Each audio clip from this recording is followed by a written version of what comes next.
Ang apoy ay tumalsik sa kanyang katawan. Sinunog ang kanyang damit. Sa huli, isang malakas na pagsabog ang naganap sa mismong entablado ng laban. Si Yang Kai ay muntik nang maging inihaw na karne. Bumagsak sa ibaba, nasaksihan ng maraming tao. Ang kanyang mukha ay dumilim pa. Puno ng pagkatulala, ang kanyang buhok ay umalsa na parang isang bukol. Habang ang kanyang katawan ay naglalabas ng maraming puting usok. Ang mga taong nakatayo roon ay nakita ang lahat mula ulo hanggang paa. Ang mga babaeng disipulo ay namula ang mukha. Nagmamadaling sumigaw. Tiningnan ni Ryan ang kaiyahiyang anyo ni Yang Kai. Napabuntong hininga na lamang. Sinabi ko na sa iyo kanina. Ayaw mo lang makinig sa akin. Sa sandaling ito, nalaman ng ikatlong ranggo na inner disciple kung ano ang tunay na takot. Ako, balak ko rin sanang hamanin si Senior Brother Austin. Unti-unting nawala ang usok. Si Austin Cloud na lamang ang natira roon. Tapos na ang laban. Austin Cloud ang panalo. Ngumisi siya ng mayabang. Aray, mukhang medyo nasobrahan yata sa apoy. Sana hindi ito mag-iwan ng trauma sa bata. Kalmadong naghintay si Austin Cloud na i-anunsyo ang resulta. Sa laban na ito, si Austin Cloud ang panalo. Si Ryan na matagal nang naghihintay sa ibaba ay tinawag na rin ang pangalan. Susunod. Dahil si Zin Ryan ang pipili ng kalaban para sa hamon. Bago ang laban, nagkaroon pa siya ng pagkakataong tumakbo sa harap ni Austin Cloud at sumigaw. Senior Brother Austin, ang galing ng laban kanina. Inilagay din ni Austin Cloud ang isang kamay sa kanyang balikat. Pinapalakas ang loob. Galingan mo, Junior Brother Ryan. Dahil sa salitang iyon ng pampalakas loob, lalo siyang nagkaroon ng sigla. Umakyat sa entablado. Inaanyayahan si Zin Ryan na pumili ng kalaban para sa hamon. Ipinikit niya ang mga mata. Pinag-isipan ng ilang pangalan. Pagkatapos ay sumigaw ng malakas para ituro ang isang core disciple. Gusto kong hamanin si Senior Brother Lin. Nagulat ang taong iyon. Napabulalas ng, oh. Tumingin din si Austin Cloud sa taong pinili. Iniisip, oh, pinili si Senior Brother Lin. Ang pangatlong core disciple mula sa ibaba. Tumango siya. Nagpapakita ng kasiyahan. Nagkaharap silang dalawa. Unang yumuko, Junior Brother Zin, Senior Brother Lin. Akmang manunood pa sana ng laban. Biglang may narinig na boses si Austin Cloud sa kanyang isip. Austin Cloud, pumunta ka rito sandali. Nagulat siya. HMPH. Tinatawag ako ni Master. Mabilis ding lumipad si Austin Cloud patungo sa tribuna. Dahan-dahan siyang bumaba sa lupa. Bumati. Nagbibigay pugay sa mga hall master at mga elder. Ngunit ang mga mukha ni Naguwo at Dongjing ay parehong nakasimangot. Mukhang hindi masaya. Mahigpit na nagtanong ang kanyang master. Austin Cloud, ang mga talisman na ginamit mo kanina. Saan mo nakuha? Agad ding inilagay ni Austin Cloud ang kamay sa manggas. Maingat na inilabas ang talisman sa kamay. Ipinakita sa harap ng dalawang elder. Ang inyong lingkod po ay nasa isang secret realm noon. Tinuruan ng isang senior, kaya't natutunan ko po ang 100 Flame Dragon Talisman. Masaya at natural siya habang nagsasalita tungkol sa mga talisman na ito. Ang lakas na inilalabas ng talisman na ito ay mahigpit na nakaugnay sa aking spiritual energy. Sa katotohanan, ang mga talisman niya ay nakuha mula sa pakikipagpalitan ng buong spiritual energy niya at ng Purple Devil ilang araw na ang nakalipas. Malakas siyang nagreklamo. Ilang talisman lang ito. Paanong magiging sapat? Bilisin mo. Magdagdag ka pa. Ang ganitong uri ng talisman. Kapag pinakawalan, ang lakas ay may kukumpara sa atake ng ikaapat na antas ng Purple Mansion Realm.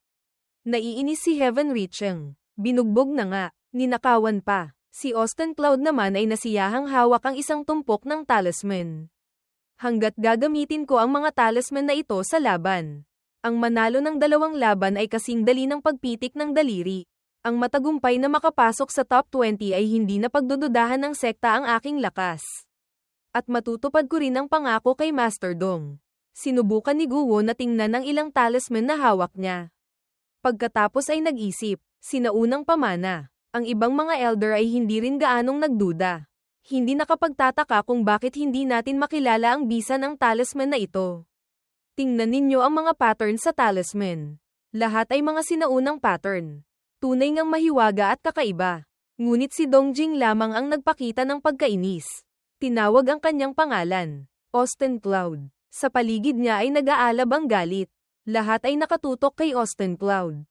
Kalmado pa rin si Austin Cloud. Nagtanong, Hall Master Dong, ano po ang maipaglilingkod ko? Nagngangalit ang ngipin niya sa galit. Pagkatapos ay inakusahan siya, bilang disipulo ng Asher Cloud Sword Sect. Ang ginagamit mo ay formation at talisman. Hindi may iwasang hindi marangal ang pagkapanalo. Alam na niya ang alituntuning ito mula sa kanya. Kaya't ipinaliwanag niya, ano ang hindi marangal doon. Sa kompetisyon ng sekta sa pagkakataong ito, hindi ipinagbabawal ang paggamit ng anumang panlabas na gamit. Kaya't ang pamamaraan kung ito ay sumusunod sa mga patakaran. Iniyuko pa niya ang ulo. Nangaasar, hindi kaya nagdududa si Hall Master Dong sa mga patakarang itinakda ng Sect Master. Sumigaw si Dongjing, sa pamamagitan ng ganitong madayang paraan. Gusto kong makita kung hanggang saan ka makakarating. Malakas na pinutol ni Elder Wen Jian ang usapan. Tama na, Hall Master Dong. Lumapit siya kasama si Yuzin.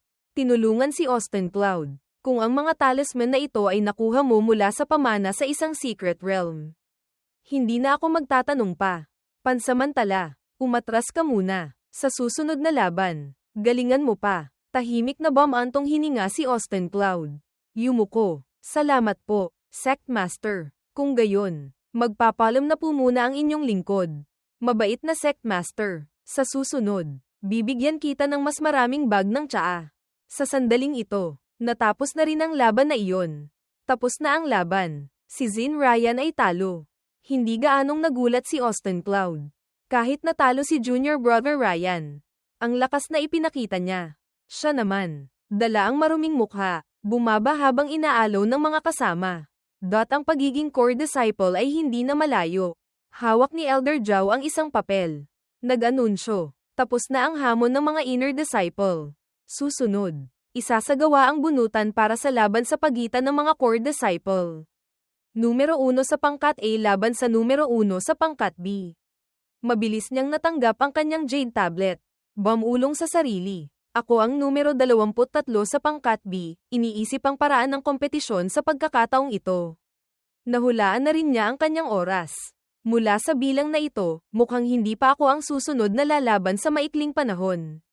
Ang pangkat A ang unang lalaban.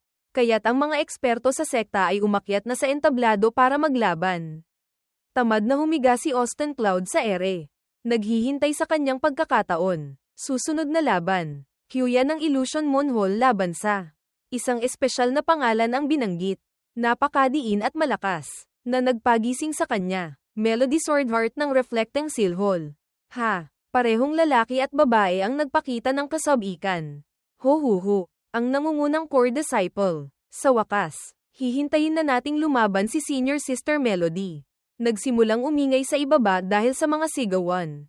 Melody Swordheart, Melody Swordheart. Umupo si Austin Cloud para manood ng magandang palabas. Talagang mataas pa rin ang popularidad ni Junior Sister Melody. Sa tabi nito, may umalingaw-ngaw ding sigaw ng pangalan ng iba. Kyuyan. Ang pangalang iyon ay nagpaalala sa kanya ng malakas na anino ng isang babae. HMPH, marami pa ring sumisigaw ng pangalan ni Kyuyan. Narinig ko, si Senior Sister Kyuyan ay isang napakagandang babae. Hindi kakaunti ang mga core disciple na nanliligaw sa kanya. Lahat ng mga lalaking disipulong ito ay sobrang nasasabik. Natatakot akong hindi nila gustong mabilis na mapanood ang laban ng dalawang magagandang babae. Ang payat na mga binti ng babaeng iyon ay lumitaw. Ang leleyan ng damit ay lumilipad sa gitna ng mga bulaklak ng peach. Lalong nagpataas sa kasabikan ng mga disipulo. Dumating na, si Kyuyan. Ang babaeng may dalawang maayos na nakataling buhok. Naglalabas ng isang kumikinang at mahiwagang kulay ng bulaklak. Iyon ay si Kyuyan ng Illusion Moon Hall. Ika-6 sa Heavenly Prodigy ranking. Ika-4 na antas ng Purple Mansion Realm. Sa sandaling ito, mula sa langit, isang tao ang direktang bumaba.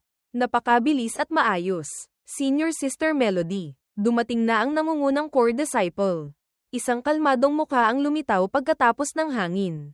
Siya si Melody Swordheart ng Reflecting Seal Hall.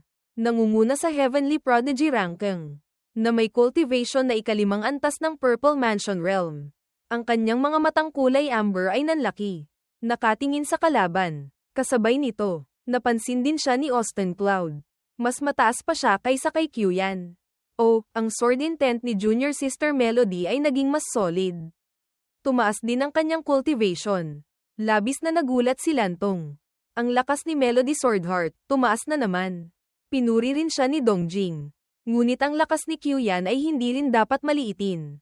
Ang kanyang Illusion Moon Sword Technique ay pinagsamang ilusyon at sword technique. Mahiwaga at mahirap hulaan. Hindi maliit ang lakas. Ngumiti si Yuzin ng mahinhin. Nagtanong kay Elder Wen Jian. Sect Master, ano sa tingin mo ang magiging resulta ng laban na ito? Sa kanyang karanasan, maaga niyang nahulaan. Ang dalawang ito ay kabilang sa mga pinakamagagaling. Ngunit mas mataas ng isang antas ang realm ni Melody Swordheart kaysa kay Kyuyan. Sa tingin ko, kalahating insenso lang. Malalaman na ang mananalo. Ang lakas mula sa dalawang babae ay malakas na sumiklab. Magsimula na ang laban. Nagsalita si Kyuyan. Senior Sister Melody. Ang huli nating laban ay 1 taon na rin ang nakalipas. Sumagot siya. Senior Sister Q. Ayos ka lang ba? Hinaplos ni Kyuyan ang manipis na espadang parang sinulid. May kumpiyansang ipinagmayabang sa kaharap. Noong nakaraan, naglaban tayo ng 133 na galaw. Natalo ka pagkatapos ng isang espada. Mula noon, nagsikap kang maglinang. Iba na ang iyong lakas ngayon. Agad niyang ginamit ang Hidden Moon Sword Technique Myriad Stars para hatiin ang sarili sa hindi mabilang na anyo at tumalon paitaas. Umaasa akong makikita ko ngayon ang mas malakas na sword technique ni Senior Sister. Mahigpit na hinawakan ni Melody Swordheart ang kanyang espada. Nanlaki ang mga mata at kitang-kita ang ningning. Pagkatapos ay dahan-dahan niyang hinugot ang nagniningning na talam mula sa kaluban para umatake. Kakalabas pa lang ng espada. Bigla nang tumalon si Melody Swordheart palabas ng entablado. Melody Swordheart, hindi pa tapos ang laban. Saan ka pupunta? Ngunit sa likuran ng malamig na babaeng iyon ay hindi mabilang na mga guhit ng espada ang naiwan. Nahulog sa lupa ang espada ni Kyuyan dahil sa takot. Ang lahat ng kanyang ilusyon ay nadurog sa harap ng kanyang mga mata. Napumilit sa kanyang mapabulalas. Sumusuko na ako. Nakatayo si Kyuyan sa gitna ng entablado. Ang mga piraso ng nasirang teknik ay nahuhulog. Kahit napakapait, hindi mapigilan ng kanyang kamay ang panginginig. Natalo, ako. Inilagay ni Melody Swordheart ang dalawang kamay sa likod. Tumango, nagbigay daan. Ang labanang iyon ay nangyari sa isang iglap lamang. Na nagpatulala sa mga tao sa paligid. Anong nangyari? Bakit direktang sumuko si Senior Sister Kyuyan? Sa itaas, dalawang core disciple ang nag-uusap tungkol sa laban kanina. Senior Brother Zhao, ang sword strike kanina. Nakita mo ba? Sa isang iglap lamang ng sword light, pinutol lahat ng mga natitirang anino. Ang antas ng sword daw ni Senior Sister Melody ay tumaas na naman. Nakikita pa nila ang ilang maliliit na galaw na ginawa ni Melody Swordheart. Bukod pa riyan, noong nasa katawan pa ng espada ni Senior Sister Kyuyan si Senior Sister Melody. Nagdagdag pa siya ng mga puntos na nagpabaliktad sa daloy ng spiritual energy. Na nagdulot ng pagkawala ng hawak. Si Jiang Do, ang pangatlong disipulo sa Heavenly Prodigy ranking. Ang nangungunang disipulo ng Flowing Cloud Hall. Ay kalmadong nagsuri. Kaya't nahulog ang spirit sword sa kamay ni Senior Sister Kyuyan at automatiko siyang sumuko. Si Zhao Chunlu, ang pangalawa sa Heavenly Prodigy ranking. Ang dating nangungunang core disciple ng Asher Cloud Sword Sect, ay nakapamayaiwang, bumubulong. Sa totoo lang, noon ay 12 hanggang 13 puntos iyon. Kung ilan eksakto, hindi ko nakita ng malinaw. Si Austin Cloud naman sa panig na ito ay nakatungo. Bumubulong sa sarili ng ilang napaka-interesanteng bagay. Maliban kung isang espada ang pumutol sa mga natitirang anino sa buong kalangitan. Bamantong hininga siya, ngunit medyo humanga rin. Pagkatapos ay gumamit ng 23 magkakasunod na espada para sirain ang spiritual energy sa espada ni Kyuyan. Ang determinadong mga mata at tiyak na talam ng espada ay nagpatunay sa pagiging espesyal ni Melody Swordheart. Hindi may kakaila na siya ang nangungunang core disciple. Nag-iwan lang ako ng isang marka ng espada para sa kanya. Pero nagawa niyang maunawaan ang Great Dao Embryonic Sword. Talagang hindi normal. Muling lumingon si Austin Cloud sa ibang lugar para maghanap ng kasiyahan. Tingnan mo kung gaano ka-excited ang grupo ng mga Hallmaster at Elder. Sa sandaling ito, Hindi na napigilan ni Dongjing ang kanyang boses. Napabulalas. Hindi ako nagkakamali, di ba? Si Lantong, habang natataranta, ay tumawa ng malakas. Kanina, iyon ay ang Great Dao Embryonic Sword. Nang maalala ang payat na anino ng babaeng iyon, lalo silang hindi makapaniwala. Tama, talagang. Si Melody Swordheart, ilang taon pa lang siya. Ang oras ng kanyang paglilinang. Natatakot akong hindi pa umaabot ng 20 taon. Nakita ni Guo ang mga bagay na iyon. Labis na umaasa. Ang talentong ito, walang hangganan ang hinaharap. Ang tinatawag na Great Dao Embryonic Sword ay tumutukoy sa 3,000 Great Dao sa loob ng Great Dao Sword. Sa buong Kangyuan Realm, ang mga cultivator sa ika-9 na antas ng Purple Mansion Realm ay umaabot sa libo-libo. Ngunit sa mga iyon, ang mga nakakaunawa sa Great Dao at naisasama ito, mula doon ay nakakapasok sa pagiging immortal, ay kasing bihira ng balahibo ng Phoenix. Napakakaunti, lumingon pa siya, nagsalita sa Sect Master, hindi mabilang na mga cultivator.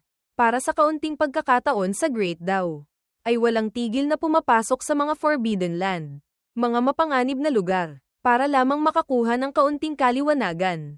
Mula doon ay makamit ang Dao. Sect Master, ang talentong ito, sa buong Kangyuan Realm.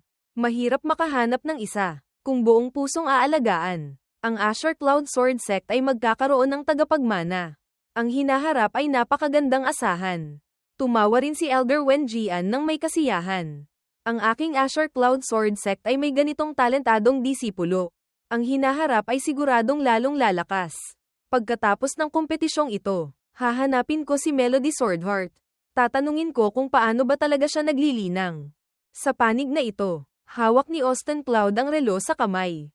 Pagod na hinihimok, matatapos ba ang kompetisyon ngayong araw? Malapit na ang oras ng uwian ko. Natapos na ang nakaraang laban. May nasugatan na bumalik, at patuloy silang tumatawag ng pangalan. Susunod, disipulo numero 23, pakiakyat sa harap. Guan Shanyu ng Flowang Cloud Hall. Siya ay nagsasalita ng napakayabang. Ngunit biglang humina ang kanyang boses. Laban kay Austin Cloud ng Flowang Cloud Hall. Siya na naman ang lalaking iyon. Nagngangalit ang ngipin ni Guan Shanyu sa galit. Pagkatapos ay suminghal. Malakas siyang lumundag mula sa itaas. Bumaba sa lupa ng napakalakas at may awtoridad. Ika-14 sa Heavenly Prodigy ranking. Ikalawang antas ng Purple Mansion Realm. Pangalawang disipulo ng Flowang Cloud Hall. Si Guan Shanyu. Nakatitig siya sa lahat ng nasa harap. Itinaas ang kanyang malaking espada. Medyo nahihiya si Austin Cloud. Hindi ko inaasahan. Ang unang laban ay kailangang harapin ang kapatid sa sekta, at panlabintatlo pa sa Heavenly Prodigy ranking. Kaiba sa kanyang kasama, napakakalma niyang pumasok sa entablado. Agad ding nagsimula ang laban nang lumikha si Austin Cloud ng isang harang na dahon muna. Magsimula na ang laban. Tinanong siya ni Guan Shanyu. Ang iyong talisman, naayos mo na ba? Sumagot siya. Masasabing tapos na. Nang makita ang ugaling iyon ni Austin Cloud, lalong nainis si Guan Shanyu. Sinabi ang kanyang saloobin. Mula nang sumali ako sa Flowang Cloud Hall, nagpasya na akong maging nangungunang hall ng Azure Cloud Sword Sect. Napakahigpit niyang sinanay ang mga disipulo. Tinulungan silang lumakas agad. Karaniwan. Napakahigpit ko sa mga kapatid. Umaasa lamang ako na lahat ng disipulo ng Flowang Cloud Hall ay magsisikap sa paglilinang. Magbibigay ng bahagi ng kanilang lakas para sa Flowang Cloud Hall. Ngunit nainis din siya sa konsepto ni Austin Cloud na pumasok at umuwi sa takdang oras. Ngunit ikaw, bilang isang core disciple ng Flowang Cloud Hall, hindi lamang hindi nagsisikap, bagkus ay tamad pa, na nagiging hadlang sa buong Flowang Cloud Hall. Nang marinig iyon, nagulat siya. Ano? Bakit parang mas nagmamalasakit ka pa kaysa kay Master? Kalmado pa rin siyang nagpaliwanag para sa sarili. Senior Brother Guan, lubos kong hinahangaan ang iyong diwa. Ngunit hindi mo maaaring ipilit ang iyong kalooban sa iba. Ang 9 AM trabaho, 5 PM pahinga ay ang aking prinsipyo sa buhay. Hindi katamaran. Kailangan mong malaman, sa buhay ng tao, bukod sa paglilinang at trabaho, marami pang ibang makabuluhang bagay na maaaring hangarin at maranasan. Bigla niyang naalala ang galit na mukha ng kanyang boss sa nakaraang buhay. Ito ay isang bagay na natutunan ko sa masakit na paraan. Sana maintindihan mo. Ngunit sumagot si Guan Shanyu ng hindi sa kanya kasabay ng isang pagwasiwas ng espada. Austin Cloud, hanggang ngayon, naghahanap ka pa rin ng dahilan. Ayaw mo man lang gamitin ang sword daw para lumaban. Sa halip ay umaasa ka sa mga bagay na iyon mula sa masamang landas. Tumalon siya paitaas. Isang nag-aalab na haligi ng hangin ang lumabas. Ngayon, sisirain ko ang iyong talisman. Para malaman mo ng malalim. Ang ating Azure Cloud Sword Sect. Ginagamit ang katawan para sanayin ang espada. Ginagamit ang espada para pumasok sa daw. Bumagsak siya ng isang atake mula sa itaas dala ang galit. Ang sword daw ang huling layunin na hinahangad nating mga disipulo. Isang atake ang lumikha ng isang malaking pader ng yelo. Tumama sa harang ni Austin Cloud. Kinilabutan ng mga tao sa ibaba. Napakalakas na sword strike. Ang lakas ng sword strike na ito ay sapat na para may kumpara sa ikalimang antas ng Purple Mansion Realm. Ang katawan ni Austin Cloud ay naipit sa loob ng yelo. Itong si Austin Cloud, mukhang natangay na siya ng isang alon. Ang hamak na ito na nasa Spirit Palace Realm, ang makatagal hanggang ngayon ay napakaswerte na. Nanigas ang kanyang mukha, nakatayo sa yelo, ngunit unti-unti nang nabubuo ang mga bitak. Isang malaking ngiti ang lumitaw pagkatapos ng mga piraso. At ang hindi pa tapos na pahayag. Tapos na ang laban. Sa labang ito, ang panalo. Sinira niya ang yelo. Kalmadong lumabas para purihin ang kalaban. Ay hindi may kakaila si Senior Brother Guan. Ang lakas ng isang espadang ito ay lumampas sa aking inaasahan. Ang taong ito, talagang matigas ang ulo. Nagulat si Ryan kasama ang ilang kasama sa tabi. Si Guan Shanyu naman ay natulala dahil nabuhay siya. Ang isang espadang pinag-ipunan ko ng buong lakas, nasira lamang ang talisman. Hindi man lang siya nasugatan kahit kaunti. Muling nagkaharap si Guan Shanyu at si Austin Cloud. HMPH. Ang lahat ng talisman na ginamit mo, ang epekto ng depensa ay mas malakas kaysa sa inaakala ko ng kaunti. Ngunit ngayon, naubos na ang talisman. Paano mo ako lalabanan?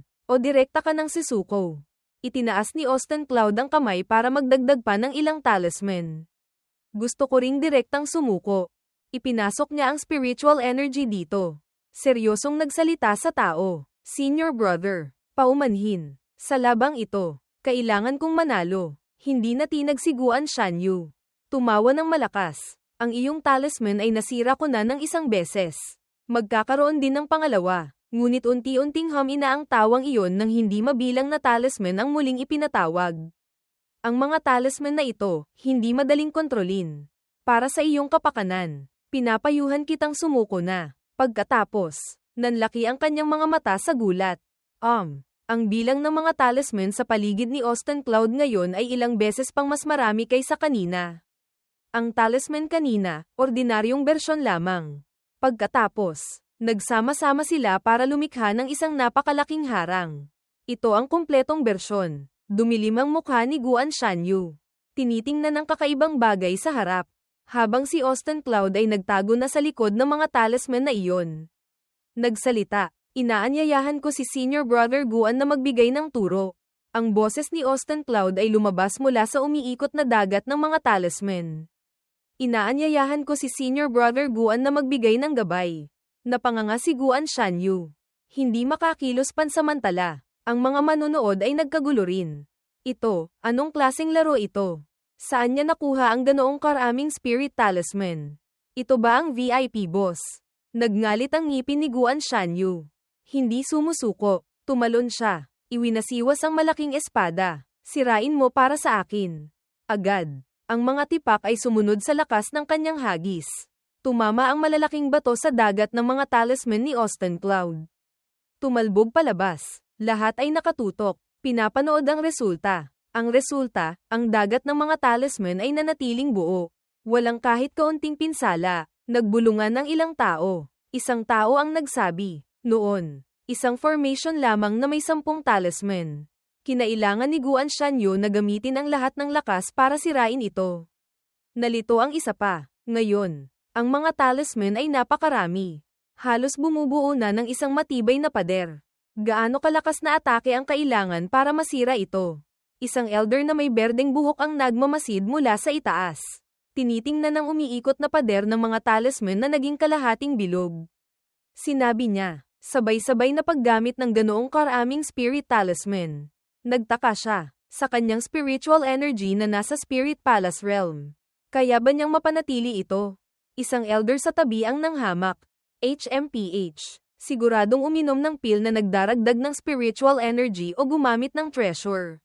Bumantong hininga si Elder Wenjian. Hindi ko inaasahan. Sa pagkakataong ito, binago ko ang mga patakaran ng kompetisyon ng sekta.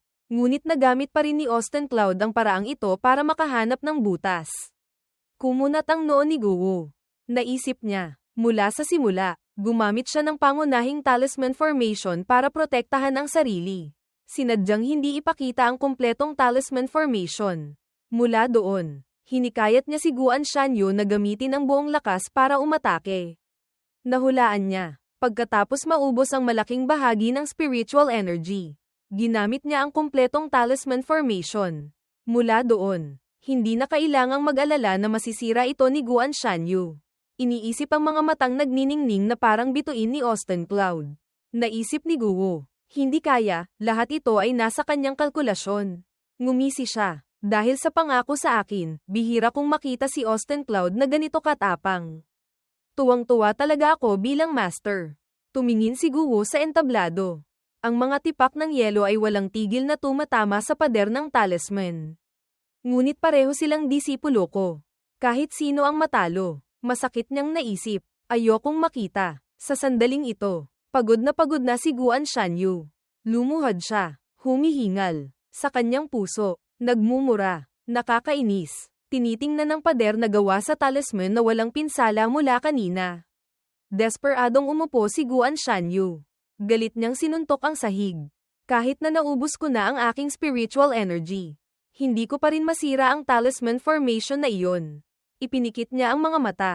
Sumigaw. Ako, sumusuko na ako. Nang marinig iyon, sumigaw ang referee. Sa laban na ito, si Austin Cloud ng Flowing Cloud Hall ang panalo. Sa sandaling ito, unti-unting nawala ang pader ng talisman. Itinaas ni Austin Cloud ang kamay. Kinuha lahat ng ginamit na talisman. Nag-abot siya ng kamay. Yumuko. Nagsalita. Senior Brother Guan. Nagbigay daan ka na. Hindi siya pinansin ni Guan Shanyu. Malamig siyang suminghal. Tumalikod. Umalis. Pagkatapos ng ilang hakbang, huminto siya. Lumingon. Nagsalita kay Austin Cloud. Ang intensity ng talisman formation mong ito, para sa isang cultivator na nasa ikatlong antas ng Purple Mansion Realm.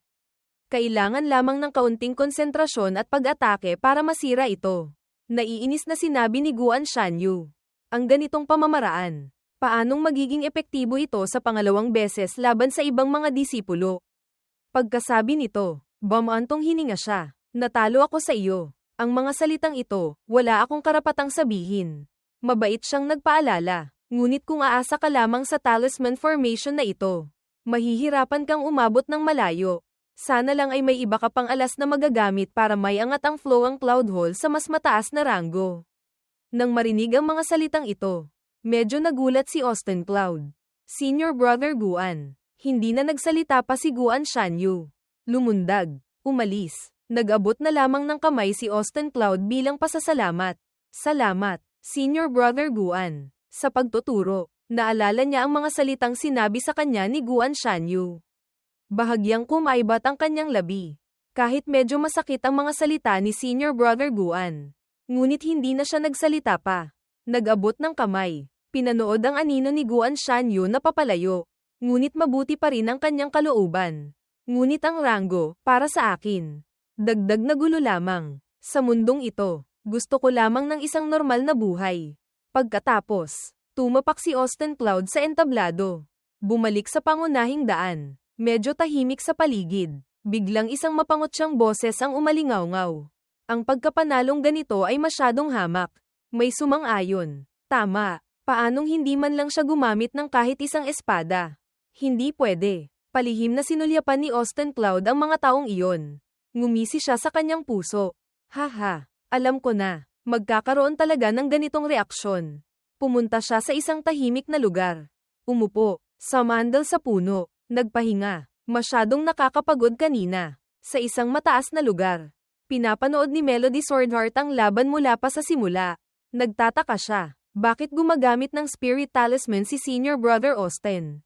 Biglang isang boses ang tumawag sa kanya. Junior Sister Melody. Lumingon siya para tingnan kung sino iyon. HMPH. Si Luohi, core disciple ng Reflecting Silhol, ay nakangiting lumapit. Ang laban kanina, hindi ba't sa tingin mo ay hindi rin gaanong marangal? Inulit ni Melody Swordheart. Hindi marangal. Ang sinabi ni Luohi ay tila tumama sa kanyang ugat. Kumunat ang kanyang noo. Matalas. Senior Sister Luo, paano mo nasabi iyan? Naiinis siyang nagpaliwanag. Sa kompetisyong ito, matagal nang itinakda ng Sect Master ang mga patakaran.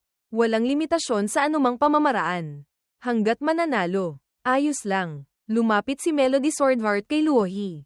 Kinu-question. Senior Brother Austin, nanalo siya gamit ang sariling kakayahan. Ano ang hindi marangal doon? Tulala si Luohi. Hindi maintindihan kung bakit siya nagagalit ng ganoon. Gusto ko lang namang maghanap ng mapag-uusapan. Masyadong malaki ang reaksyon ni Junior Sister Melody.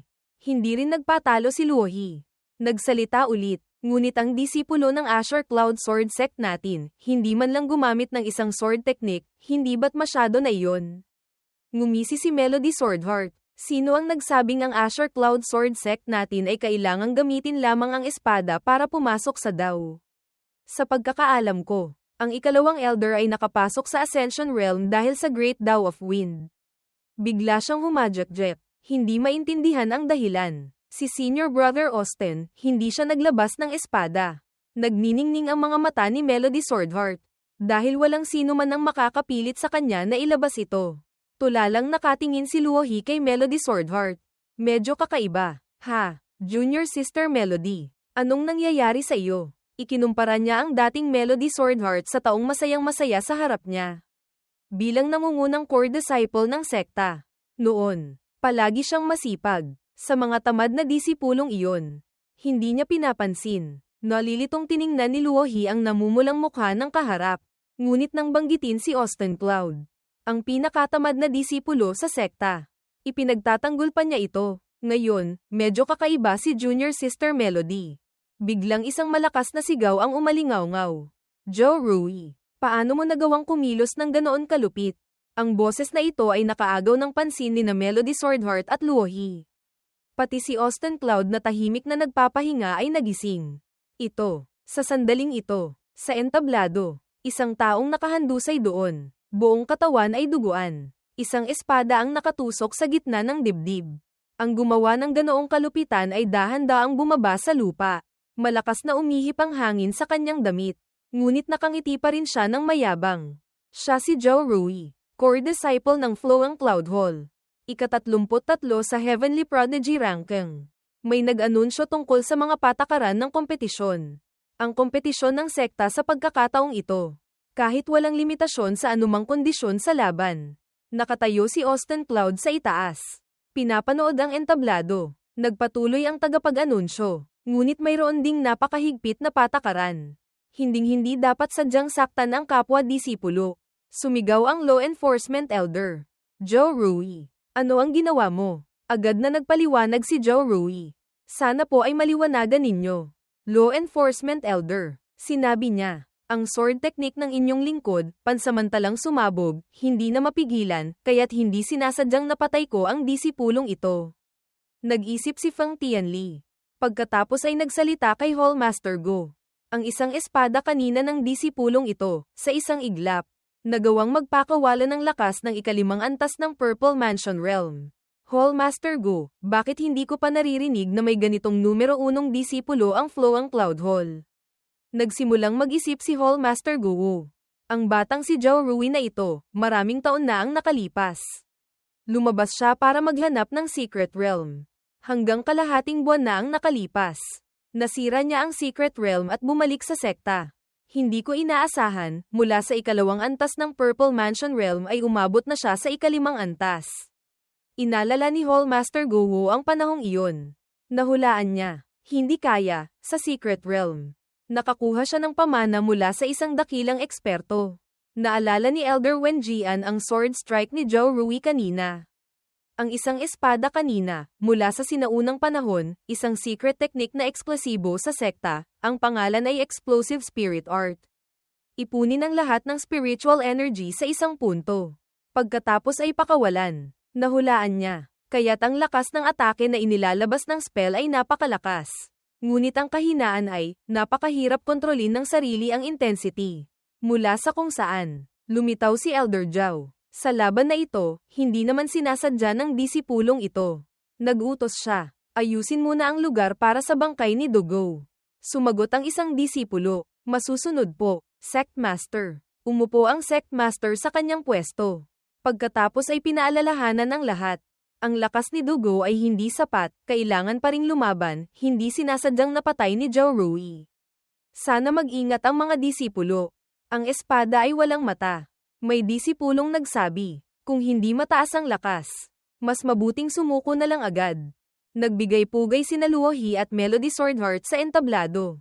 Malungkot si Luohi sa mga nakaraang kompetisyon ng sekta. May mga tao ring dahil sa pagkaubos ng spiritual energy ay pilit na lumaban ng sobra. O kaya naman ay hindi pinahalagahan ang sariling buhay at desperadong lumaban.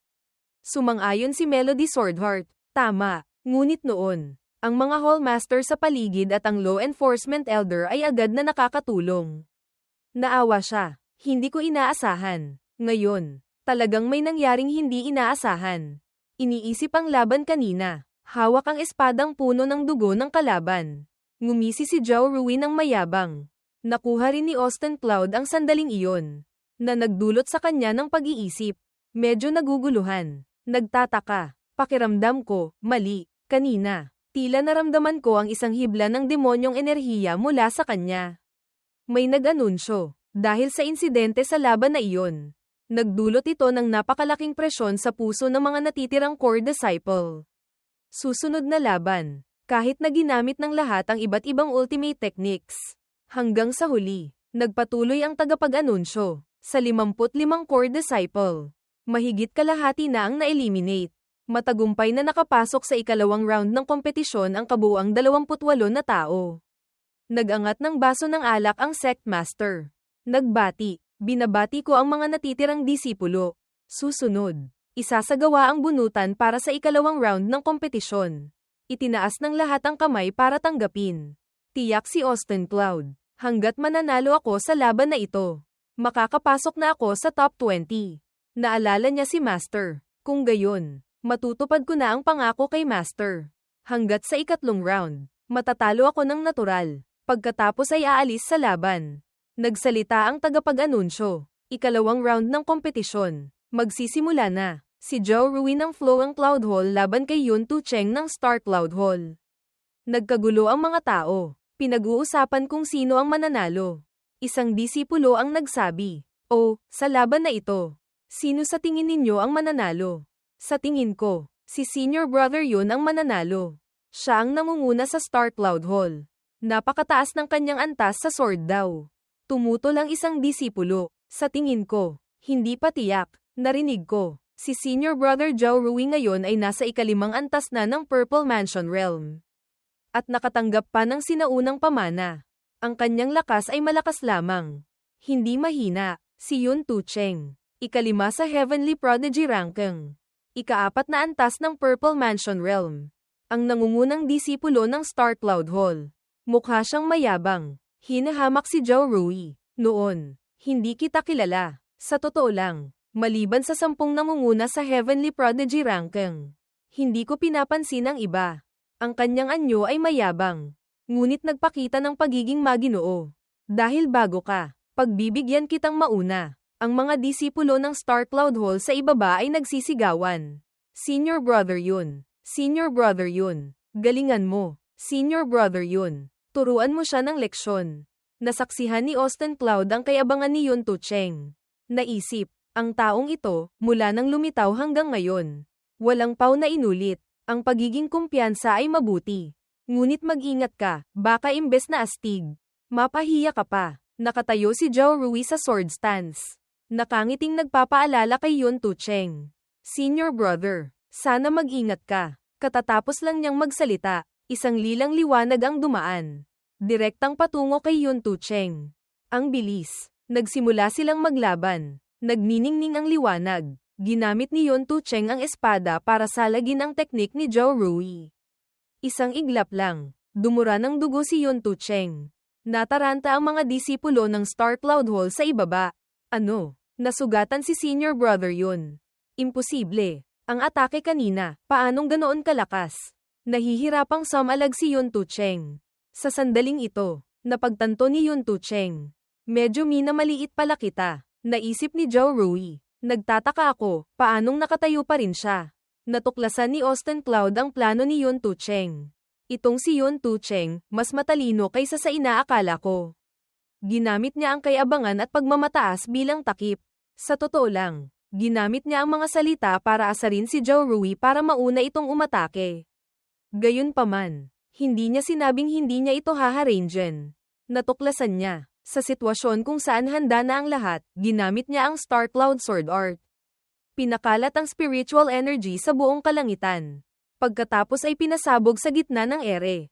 Naharang ang kalahati ng lakas ng sword strike kanina. Gumamit ng teknik si Yun Tucheng. Nagsalita kay Zhou Rui. Hindi masama ang sword strike. Ngunit nakita ko na ang bawat hakbang mo. Ginamit niya ang Star Cloud Sword Art technique na nagpataranta kay Zhou Rui. Susunod na teknik, Star C. Nagtaka ang mga tao sa ibaba. Tapos na ba? Nag-isip si Austin Cloud. Tapos na ang laban. Maraming lilang liwanag ang naglabas ng napakalakas na puwersa. May sumigaw. Tingnan ninyo. Nakakatakot ang spirit pressure. Si Zhou Rui ang naglalabas ng lakas na iyon. Nanliit ang mga mata ni Yun Tucheng. Iniisip, habang tinatanggap ang aking ultimate technique, nagawa pa niyang gumanti. Napalibutan siya ng lilang liwanag na iyon. Agad na gumanti si Yun Tucheng.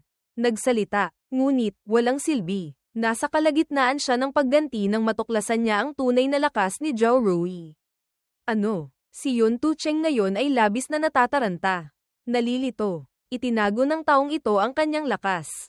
Patay. Nataranta si Yun Tucheng sa teknik ni Zhou Rui. Ang mukha ay labis na nahihiya. Wala siyang magawa kundi tanggapin. Sumigaw ng pagsuko. Sumusuko na ako. Ang magic circle ni Zhou Rui ay tila pumulupot kay Yun Tucheng. Binitawan ni Zhou Rui si Yun Tucheng. Bumagsak sa lupa. Hindi inaasahan. Nasugatan si Yun Tucheng dahil sa galing ni Zhou Rui. HMPH, HMPH. Lahat ng tao sa ibaba ay nataranta. Hindi makapaniwala sa kanilang nakikita. Bumaba si Zhou Rui. Kinuha ang kanyang espada. Mapagkumbaba siyang nagsabi. Nagbigay daan na si senior brother. Tumahimik ang lugar. Lahat ay tahimik. Siguradong nagulat sila lahat sa kinalabasan na ito. Si Guan Shanyu. Nasa ikalawang antas ng Purple Mansion Realm. Pangalawang disipulo ng Flowing Cloud Hall. Na nakasaksi. Ay labis ding nagulat. Ang lakas ni Zhou Rui na ito. Ganoon pala kalakas. Ang sword strike kanina. Ang lakas ay katumbas na ng ikawalong antas ng Purple Mansion Realm. Nagkomento si Hallmaster Go. Ngunit, masyadong mabigat ang killing intent ng disipulong ito. Ang bilis ng sword strike na iyon ay napakabilis. Kahit ako, natatakot akong hindi ko mailigtas sa tamang oras. Kung nahuli pa ng kaunti, natunaw na sana si Yun Tucheng. Sinabi ni Lantong kay Guan Shanyu. Ngunit, tumigil naman siya. Kung gayon, hindi iyon sadyang pananakit. Ang nangyari kanina, marahil ay talagang hindi pagkakaunawaan. Tumakbo si Feng Tianli. Iniisip na talagang gusto niyang kunin ang buhay ni Yun Tucheng. Ipinaliwanag niya ang nangyari. Ngunit sa huli, binawi niya ang killing intent. Pinatigil ang spirit sword. Malinaw na hindi siya kumikilos ng basta-basta. Tila, may iba siyang layunin. Nagduda si Feng Tianli. Hindi kaya, may kinalaman ito sa demonyong enerhiya sa kanyang katawan. Nakikipagsabuatan siya sa demon sect. Mukha siyang nag-aalala. Ngunit ayaw niyang isa publiko. Ngunit, isa lamang siyang cultivator na nasa ikalimang antas ng Purple Mansion Realm. Sa harap ng Hallmaster na nasa Ascension Realm at ng mga Elder, isa lamang siyang langgam. Kahit bumagsak pa ang langit, hindi ako ang dapat mag-alala. May nag-anunsyo. Susunod na laban. Tungzon ng Blue Heart Hall laban kay Austin Cloud ng Flowing Cloud Hall. Napagtanto ni Austin Cloud. Ha, ako na pala. Hindi pa nagsisimula. Mayabang nang ipinagyabang ni Guan Shanyu kay Hallmaster Go. Paumanhin. Hall Master Gu. Ang disipulong ito ninyo, mukhang hanggang dito na lang siya. Tila sumang-ayon din si Hall Master Gu. Sinabi niya, tama, batay sa realm ni Austin Cloud na nasa ikawalong antas ng Spirit Palace Realm. Laban kay Tungzon, wala siyang pag-asang manalo. Nagsisimula na ang laban. Yumuko si Austin Cloud sa kalaban. Sana magbigay ng mas maraming gabay si Senior Brother Tungzon. Ang kalaban ni Austin Cloud ay si Tungzon. Ika-4 sa Heavenly Prodigy ranking. Ika-5 antas ng Purple Mansion Realm. Ang nangungunang disipulo ng Blue Heart Hall. Tila hinahamak niya ang kalaban niyang si Austin Cloud. Isang taong umaasa sa ilang talisman para makatagal hanggang ngayon, karapat-dapat ka bang turuan ko? Nagbulungan ang mga tao. Nag-uusap. Itong si Tungzon, sa kompetisyon ng sekta noong nakaraan. Lumaban siya hanggang sa huli. Sayang. Natalo siya sa kamay ni Melody Swordheart. Maraming disipulo ang naniniwalang ang lakas ni Tungzon ay hindi mas mababa kina Zhao Chunlo at Jiang Du. Ang ranggo para sa kompetisyong iyon ay, unang pwesto sa Heavenly Prodigy ranking. Si Melody Swordheart, pangalawang pwesto. Si Zhao Chunlo, pangatlong pwesto.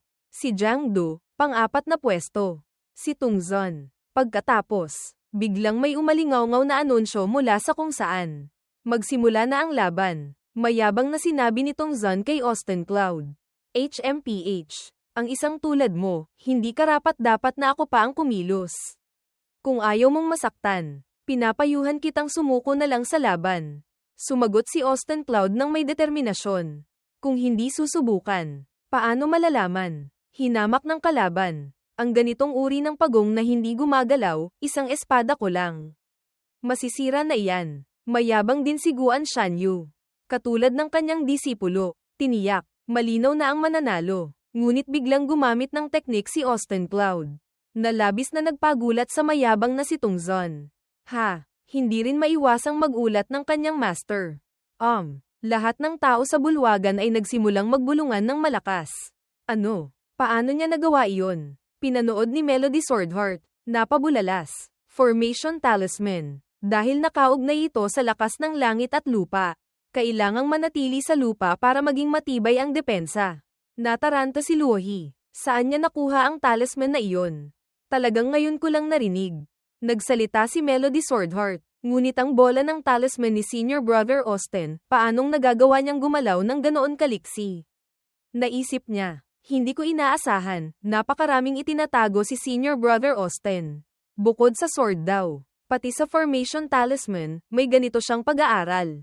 Talagang, hinding-hindi ko siya mahahabol. Agad ding sumunod si Tungzon. Saan ka tatakbo? Pagkatapos, hindi na nag-alinlangan si Tungzon. Gumamit ng teknik, Blue Heart Sword Art. Hawak ni Austin Cloud ang isang talisman. Pinaga niya ang talisman. Nataranta si Tungzon. Anong nangyari? Bakit hindi ko makita? Bilisan mo. Gamitin mo ang Divine Sense. Nagbanggaan ang dalawang puwersa. Nahihirapang sumalag si Tungzon. Sa sandaling ito, pinaga niya na ng talisman ang bisa nito. Nasugatan ang kamay ni Tungzon. Masakit siyang sumigaw. Mga salitang puno ng hinanakit. Walang hiyang munting tao. Nang ahas kang gumamit ng patagang sandata para saktan ako. Tumutol si Austin Cloud. Nagpaliwanag. Ano ang sinasabi mo? Ito ang Heavenly Maiden Scatters Flowers, technique sa Asher Cloud Sword Art. Isa itong orthodox sword technique. Maliwanag at marangal. Nang makita iyon ni Hall Master Gu, hindi niya maiwasang mag-isip, munting bata, sa Asher Cloud Sword Art, kailan pa nagkaroon ng ganitong sword technique? Sumagot si Austin Cloud kay Tungzon. Kabaliktaran. Ikaw, habang may hamog. Nagpakawala ka ng maraming berdeng patagang sandata. Ang ganitong uri ng patagang pag-atake, talagang napakapangit tingnan. Pagkatapos, naisip ni Austin Cloud, hindi ba't sinabi mong isang espada lang ang kailangan para tapusin ako? Bakit hindi mo man lang ginamit ang sword technique? Nakakainis. Malinaw na ikaw ang unang nagpakawala ng patagang sandata. Mukhang nasasabik si Melody Swordheart. Si Senior Brother Austin, marunong din palang gumamit ng patagang sandata. Nakita ni Luohi si Melody Swordheart. Tinawag, Junior Sister Melody. Umubo ng bahagya si Lantong. Tila nagsasabi kay Guan Shanyu. Hindi ba't sinabi ni Hall Master Dong na ang mga disipulo ng Azure Cloud Sword Sect natin ay dapat gamitin ang katawan para sanayin ang espada? Mula sa espada papasok sa daw. Bakit pati si Tong Zun ay gumagamit na rin ng panlabas na gamit? Nahihiyang nalito si Guan Shanyu. Ngunit nagdahilan pa rin. HMPH. Itong si Tong Zun, hinahabol lamang niya ang tagumpay. Ang mga panlabas na gamit na ito, suporta lamang. Ipinag-cross niya ang mga braso. Sumigaw. Kung talagang gusto mong malaman ang mananalo sa laban, kailangan pa ring umasa sa sword technique. Naisip ni Lantong na nakaupo sa tabi. Double standard. Habang naglalaban, naisip ni Tong Zun. Peste. Ang taong ito, palagi siyang nagsasalita sa akin mula sa malayo, gusto niyang gamitin ang tunog para alamin ang aking posisyon. Mayabang pa rin siya. Iniisip na nasa kanya ang kalamangan kay Austin Cloud. Ngunit huwag mong kalimutan, malalantad din ang iyong posisyon. Tanga. Ginamit ni Tong Zun ang Blue Heart Sword Art. Mukhang tuwang-tuwa si Guan Shanyu. Sumisigaw. Tapos na. Ngunit agad ding kumunat ang kanyang noo. Iyon ay, biglang natali si Tong Zun ng kadena mula kay Austin Cloud. Na nagpasigaw sa kanya. Ikaw, plinano mo ako.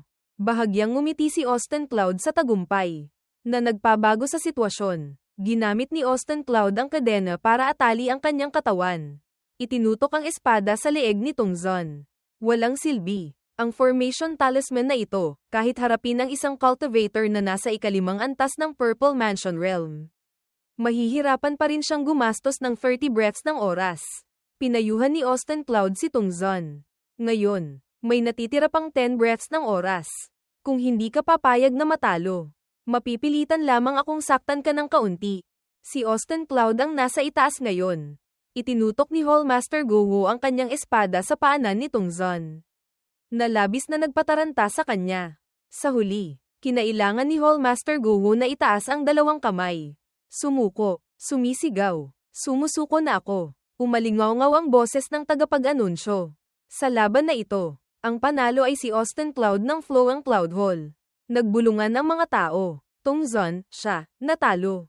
Lahat ay nagtataka kung bakit lumitaw si Austin Cloud doon. Kung bakit lumitaw ang Formation Talisman. Sina Zhao Chunlo at Jiang Du. Ang pangalawa at pangatlong ranggo sa Heavenly Prodigy ranking. Na nakatayo sa itaas, ay pinanood ang laban ni na Austin Cloud at Tong Zun. Sinabi ni Zhao Chunlo, kahit may elemento ng swerte, ang talunin ng ikalimang antas ng Purple Mansion Realm gamit lamang ang ikawalong antas ng Spirit Palace Realm, ang ganitong tagumpay. Sa tingin ko, ay sapat na para maliitin ang sekta. Ngunit iba ang pananaw ni Jiang Du. Swerte, sa tingin ko, hindi tiyak, mula sa simula ng laban. Naloko na si Tong Zun. Naging interesado si Zhao Chunlo.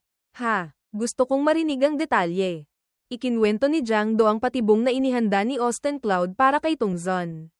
Nagsimula pa lang ang laban. Nagsimula nang mag-ayos si Austin Cloud. Na nagdulot kay Tong Zun na maging kampante. Inulit niya ang sinabi ni Austin Cloud. Kung aasa lamang sa iyo. Hindi ka karapat-dapat na ako pa ang kumilos. Kung ayaw mong masaktan, pinapayuhan kitang sumuko na lang agad para mas mabuti. Sumagot si Tong Zun. Kung hindi susubukan, paano malalaman? Nagpatuloy siya sa pagkukwento. Susunod, sa loob ng spirit barrier na bumabalot sa buong arena. Mas maingat pang nagayos si Senior Brother Austin. Ibinigay ni Jiang Du ang unang dahilan. Una, gumamit siya ng mga salita para asarin at galitin ang kalaban. Na nagdulot sa kalaban na hindi maging alerto na nagtago siya ng patagong sandata sa loob ng talisman. Inulit niya ang sinabi ni Austin Cloud kay Tong Zun kanina. Hindi ba't sinabi mong isang espada lang ang kailangan para tapusin ako? Bakit hindi mo man lang ginamit ang sword technique? Pinaalala niya nang magalit si Tong Zun. Nakakainis. Malinaw na ikaw ang unang umatake. Napagtanto niya na habang naghahagis sila ng patagong sandata sa isa't isa, palihim siyang nagayos ng binding formation sa tabi niya. Ibinigay ni Jiang Du ang ikalawang dahilan. Pangalawa, umasa siya sa lakas ng divine ability. Nagsalita mula sa loob ng talisman formation. Sinadyang ilantad ang kanyang posisyon. Ipinaliwanag niya, para isipin ni Tong Zun na nasa loob pa rin siya ng talisman formation. Kahit walang epekto ang pag-atake ni Tong Zun.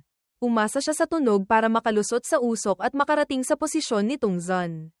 Nang marinig ang paliwanag ni Jiang Du, sumang-ayon si Zhao Chunlu. Nagkomento siya, ang ganitong estratehiya ay talagang hindi galing sa isang ordinaryong tao.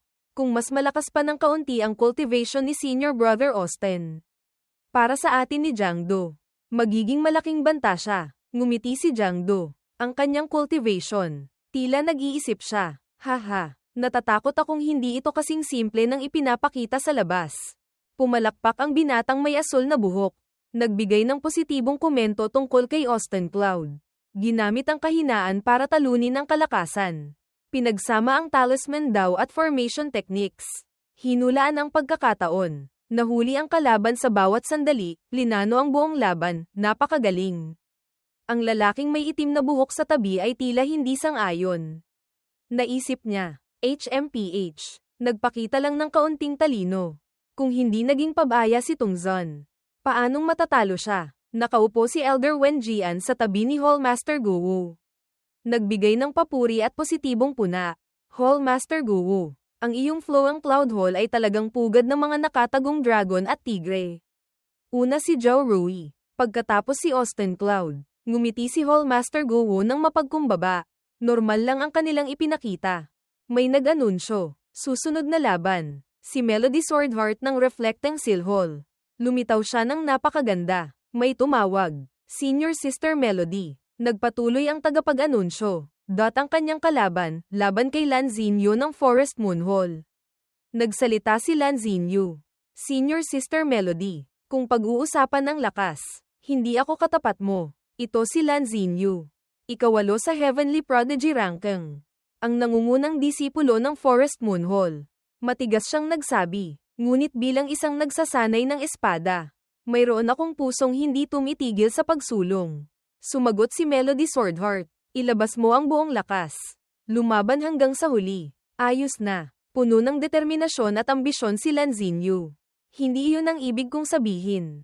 Para makamit ang tagumpay, hindi ako magdadalawang isip na gumamit ng anumang paraan para labanan at talunin si Senior Sister Melody.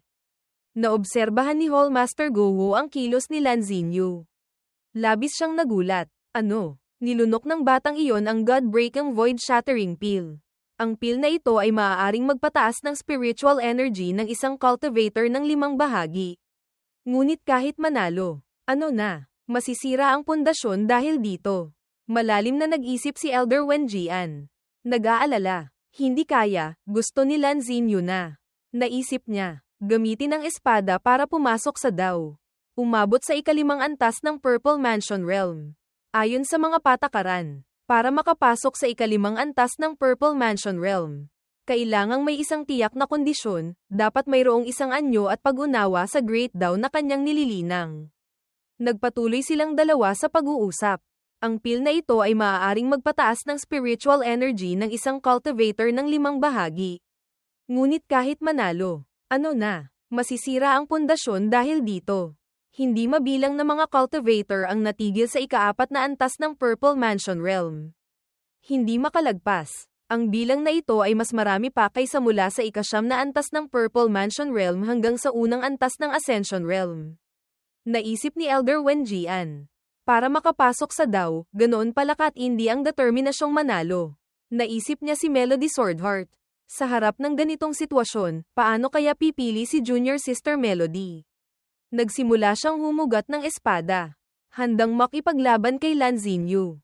Ginamit ni Melody Swordheart ang isang napakakakaibang spell na nagpabulalas kay Lan Xinyu. Ano itong lakas na ito? Pagkatapos kong uminom ng pill, isang buong lakas na pagsabog, ganoon kadaling nasira. Tumakbo siya papunta sa gitna ng isang spell na may maraming bilog. Na parang kumukuha ng lakas para palakasin ang sarili. Ginamit ni Melody Swordheart ang panloob na lakas. Nagsalita, lumipad, nagtama ang kanilang mga mata. Tila walang gustong magpatalo. Lalaban hanggang sa huli. May ilang sugat na si Lan Xinyu. Biglang naging hindi mabilang na espada si Melody Swordheart. Tumutok kay Lan Xinyu. Nalabis na nagpataranta sa kanya. Biglang tila nakatanggap ng lakas si Lan Xinyu. Bigla siyang lumaban dahil sa panloob na lakas. Ang binatang may itim na buhok at ang tiyuhin na may kayumangging buhok na nakasaksi ay labis na nataranta. Ito ang paggabay sa sword daw ni Lan Xinyu. Nagawa niya ito sa ganitong antas. Ang pag-unawa sa sword daw ni Melody Swordheart ay isang hakbang na lamang ang kulang sa akin. Hindi sila makapaniwala sa kanilang nakikita. Lan Xinyu, siya, nag-breakthrough sa gitna ng laban. Pumasok na si Lan Xinyu sa ikalimang antas ng Purple Mansion Realm. Hawak niya ang dalawang espada. Lumundag papunta kay Melody Swordheart. Nagbanggaan ang dalawang treasure na espada. Hindi inaasahan. Nabaliktad ni Melody Swordheart ang sitwasyon. Nagsalita siya ng may mga matang puno ng kumpiyansa sa tagumpay. Tapos na. Boses ng tagapag-anunsyo. Ang nanalo sa laban ay si Melody Swordheart ng Reflecting Seal Hall. Ang kanyang mga kasama sa ibaba ay walang tigil sa pagpuri. Senior Sister Melody. Ang galing. Hindi may kakaila na si Senior Sister Melody. Ang sword technique na ito, naramdaman ko ng malalim. Si Lan Xinyu naman, talunan, ay lubos na humanga. Nagpasalamat pa siya kay Melody Swordheart. Salamat, Senior Sister Melody, sa pagtuturo. Ang utang na loob na ito, itatatak ko sa aking puso. Naisip niya, malinaw na kaya niya akong talunin anumang oras, ngunit ipinakita niya ang bawat hibla ng espada. Ginabayan ako na makita ang prototype ng sword daw. Mula doon, nag-breakthrough ako. Nagpatuloy siya sa pagsasalita. Ang kabutihang ito, hindi ko kayang bayaran. Sumagot si Melody Swordheart. Senior brother, hindi na kailangang maging formal. Labis na humanga si Lan Xinyu sa kanya. Hindi may kakaila na siya ang nangungunang core disciple. Ang spiritual energy at lakas na ito, hindi ito isang bagay na may kukumpara ko. Lahat ay humanga sa kanya. Nasa atin si Senior Sister Melody. Bakit mag-aalala ang Azure Cloud Sword Sect natin na hindi tayo lalakas? Heavenly Prodigy Meeting. Sa lakas ni Senior Sister Melody Swordheart, siguradong makukuha niya ang unang pwesto. May mga bulungan. Mas malakas pa kaysa sa nakakainis na Austin Cloud kanina. Tama. Ang sword technique ni Senior Sister Melody, talagang napakaganda. Nanlaki ang mga mata ni Melody Swordheart nang marinig ang mga negatibong usapan ng mga tao tungkol kay Austin Cloud. Hahaha, tama, yang si Austin Cloud. Hindi marunong gumamit ng sword technique. Puro gamit lang ang alam. Pero nakatagal pa rin hanggang ngayon. Talagang mapalad na tarantad asterisk. Agad na hiniling ni Melody Swordheart sa lahat na humingi ng tawad kay Senior Brother Austin. Lahat ay tumingin kay Senior Brother Austin. Nagsalita si Melody Swordheart. Humingi kayo ng tawad. Ang binatang nakaputi na tinutukan ng talam ng espada ay nag-alala.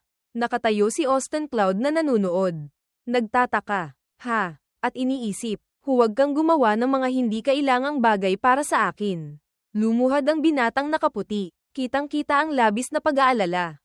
Nauutal, kami, sinusuri lang namin ang paraan ng pakikipaglaban ni Austin Cloud.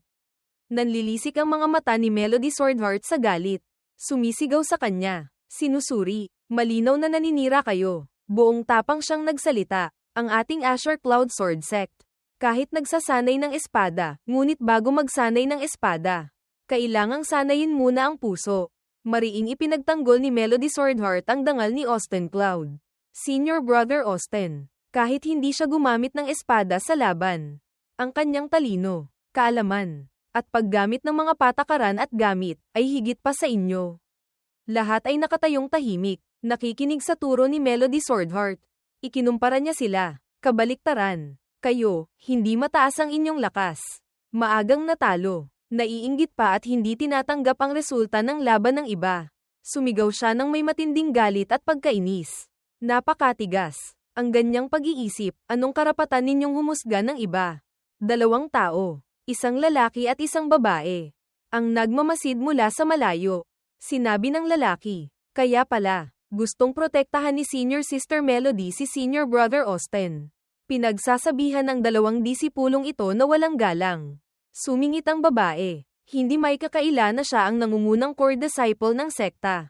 Napakalawak ng kanyang puso, at handa pang tumayo para ipagtanggol ang ibang core disciple. Ang dalawang pinagalitan ni Melody Swordheart ay napagtanto na ang kanilang pagkakamali. Kinamot ng babae ang ulo. Nagsalita. May punto si Senior Sister Melody. Kahit na si Senior Brother Austin na iyon ay hindi gumamit ng sword technique para talunin ang kalaban. Ang resulta ng kanyang laban ay hindi naman peke. Nagsisisi na rin ang lalaki. Kung dahil sa makitid kong pag-iisip ay naiinggit ako sa ibang mga senior at junior brother, medyo hamak nga. Isa pang binata ang humanga sa kilos ni Melody Swordheart. Si Senior Sister Melody, kayang ipagtanggol ang isang disipulong hindi niya gaanong ka-close, ang ganyang puso, matagal bago mapantayan ng iba. Ang binatang humusga kay Austin Cloud ay labis na nagsisisi. Namumula ang buong mukha, naisip niya. Pagkatapos ay sumigaw. Ipinapahayag ang kanyang damdamin. Paumanhin. Senior Brother Austin Cloud. Sumigaw siya ng sapat para marinig ni Austin Cloud mula sa malayo. Ang mga mapanghamak na salita ko kanina sa iyo, talagang isang walang isip na kilos. Sana huwag mong pansinin. Senior Brother. Mula sa itaas. Sumagot si Austin Cloud. Ayos lang. Hindi ko pinapansin. Naisip niya. Junior Sister. Junior Sister. Ano ba itong ginagawa mo? Nasaksihan ni Hallmaster Go ang lahat. Nagbigay siya ng komento tungkol kay Melody Swordheart. Kahit na ang lakas ay higit pa sa iba. Ngunit hindi mayabang. Hindi mainitan ng ulo. Naalala niya ang pagkakasunod-sunod ng kanyang kilos kanina. Una ay ginamit ang sariling sword daw para gabayan si Lan Xinyu na mag-breakthrough sa realm, pagkatapos ay tumayo para ipagtanggol ang disipulong sinisiraan. Ang pusong ito, ay ang Supreme Swordheart na tanging mga walang kapantay na sword immortal lamang ang maaaring magkaroon. Pinaalalahanan ni Melody Swordheart ang lahat. Mula ngayon, sino mang manggahas na manayra pa ng iba. Huwag ninyo akong sisisihin kung hindi ako magiging magalang. Nakatayo siya sa gitnang bilog. Lumulutang sa ere, sa harap ng mga mapagmahal na tingin mula sa lahat. Sinabi niya. Ang mga disipulo ng Asher Cloud Sword Sect natin ay kailangang sanayin ng puso. Walang tigil na hasay ng sword techniques. Unawain ang sword daw. Napakamakatwiran at may bigat ang sinabi ni Melody Swordheart. Kung may libreng oras para manayra ng iba, mas mabuting maglinang na lang ng maayos. Pagkatapos, lumipad si Melody Swordheart papunta kay Austin Cloud. Sinabi niya sa kanya, Senior Brother Austin, nakatayo ako rito. Siguro hindi mo naman pinapansin. Ano? Ngumiti si Austin Cloud. Junior Sister Melody. Kung gusto mong tumayo rito. Syempre wala akong tutol. Nang makita iyon ng binatang may itim na buhok. Medyo hindi siya sang-ayon. Hindi ko inaasahan, si Senior Sister Melody. Para hindi masiraan si Austin Cloud. Kusang tumabi sa kanya. Nakakainis. Naiinggit ako. Habang naglalakad. Tinanong ni Austin Cloud ang intensyon ni Melody Swordheart. Junior Sister Melody, ano ang ibig mong sabihin dito? Tinanong niya ang kanyang opinyon. Senior Brother Austin, ayos ba ang ipinakita ko? Nagpatuloy siya. Kung ganito, sa hinaharap, walang sino man ang mangangahas na manayra sa iyo sa likuran. Nang marinig iyon ni Austin Cloud, hindi niya alam kung ano ang sasabihin. Gulong-gulo ang isip ni Austin Cloud. Sino ang nagsabing gawin mo ang mga hindi kailangang bagay na ito? Ang pinakaayaw ko ay ang makaagaw ng pansin ng iba. Nakakuyom ang kamao ni Austin Cloud. Nang sabihin sa kanya ni Melody Swordheart, ang iyong sword daw, Senior Brother Austin, ay walang kapantay. Ang pagkakaroon ko ng realm at lakas na tulad ngayon ay lahat dahil sa batong iyon mula sa iyo. Senior Brother, kahit na hindi ka naghahangad ng katanyagan, hindi mo pinapansin ang iyong sariling reputasyon. Lumapit siya ng husto kay Austin Cloud. Nagpatuloy sa pagsasalita, na labis na nagpapalito sa kanya. Ngunit may utang na loob ako sa iyo. Hindi ko maaaring hayaan ang iba na basta na lamang manirang puri sa iyo. Nahihiyang namula siya. Bakit ka tumatabi sa akin? Bumalik ka na sa dati mong pwesto. Naisip ni Austin Cloud. Kung alam ko lang, hindi na sana kita tinuruan noon. Nauutal siya. Sa totoo lang, nagtaka si Melody Swordheart sa kanyang puso. May kaunti akong pagdududa, gusto kong samantalahin ang pagkakataong ito para tanungin si Senior Brother. Agad na sumagot si Austin Cloud. Hindi naman ako ang iyong master. Nagpakita ng pagbabanta si Melody Swordheart sa kanya. Oh, ayaw akong turuan ni Senior Brother. Hindi ko masisiguro kung ano ang magagawa ko. Sa oras na iyon, kung ano ang iisipin ng ibang mga senior at junior brother, wala na akong kinalaman doon. Napilitang pumayag si Austin Cloud. Sige na nga, itanong mo na ang problema mo. Pagkatapos mong magtanong, umalis ka na agad. Isang babaeng disipulo ang nakamasid sa kilos ni na Austin Cloud at Melody Swordheart. Nagsimulang maghinala, hindi ko inaasahan, si Senior Sister Melody. Dahil kay Austin Cloud, pinagalitan pa ang ibang core disciple. Hindi kaya, silang dalawa. Nagsimula siyang mag-imagine tungkol sa relasyon nila. Habang nag-iisip, kumunat ang noo, ay magdaw kompanyon. Naisip niya, si Senior Sister Melody, bilang nangungunang disipulo, minahal ang pangalang Austin Cloud na nasa ilalim. Dahil natatakot na mapag-usapan ng iba, maaari lamang silang palihim na. Nasa kalagitnaan siya ng pag-iisip nang dumating si Kyuyan. Nagtatakang nagtanong, "Oh, silang dalawa, mayroon palang ganyang klaseng relasyon." Biglang nagulat ang babaeng disipulo. Tinawag ang kanyang pangalan. Kyuyan Senior Sister. Lumapit si Kyuyan sa tainga ng babaeng iyon para makipagtsismisan. Tingnang mabuti, talagang hindi normal ang relasyon nila. Palihim pa silang nag-uusap gamit ang sound transmission. Ini-imagine nilang dalawa ang eksena kung saan sila ay magkasintahan. Hindi ko inaasahan, talagang nakakagulat na sikreto ito. Natakot ang babaeng disipulo. Nagpaalala kay Kyuyan, "Senior Sister, hinding-hindi mo ito dapat ipagsabi kahit kanino. Baka malaman ni Senior Sister Melody at Senior Brother Austin. Mapaparusahan ako ng sekta." Ngumiti si Kyuyan. Tiniyak, "Syempre, maniwala ka sa akin. Ang bibig ng iyong Senior Sister, napakatikom." Pagkasabi nito, nawala siya. "Sige na, may kailangan pa akong asikasuhin. Ipagpatuloy mo ang pagmamasid." Nag-aalalang nagpaalam ang babaeng disipulo. Sigurado naman, hindi magkakalat ng chismis si Senior Sister Kyuyan, di ba? Sa isang iglap, hindi na napigilan ni Kyuyan ang kanyang ugali na makipagchismisan tungkol sa iba. Pagbalik niya sa kanyang tirahan, sumigaw siya ng malakas. May malaking nangyari. Nagtaka ang lahat. Anong nangyari? Sumagot si Kyuyan. Tungkol ito kay Senior Sister Melody. Nagkagulo ang lahat. Senior Sister Melody. Senior Sister Melody. Tinakpan ni Kyuyan ang bibig. Nagpaalala sa lahat. Nagpapakita ng sikreto. Ang bagay na ito, narinig ko mula sa ibang junior sister. Hinding-hindi ninyo ito dapat sabihin sa iba. Lumipat ang eksena sa bahagi ni na Austin Cloud at Melody Swordheart na nagsasanay. Pagkatapos turuan, agad na pamwesto si Melody Swordheart para magsanay. Nakapameaywang si Austin Cloud. Bumantong hininga. "Hi, alam ko na, Junior Sister, ang pangalan mo nga Cultivation Maniac." Pagkatapos masagot ang problema, agad ka nang nagsasanay. Ang taong ito, kahit saan, kahit kailan, makakapasok sa cultivation state. Napabulalas din si Austin Cloud nang makita ang masigasig na tindig sa pagsasanay ni Melody Swordheart. Talagang hinahangaan kita. Ang ikalawang round ng kompetisyon ay natapos na.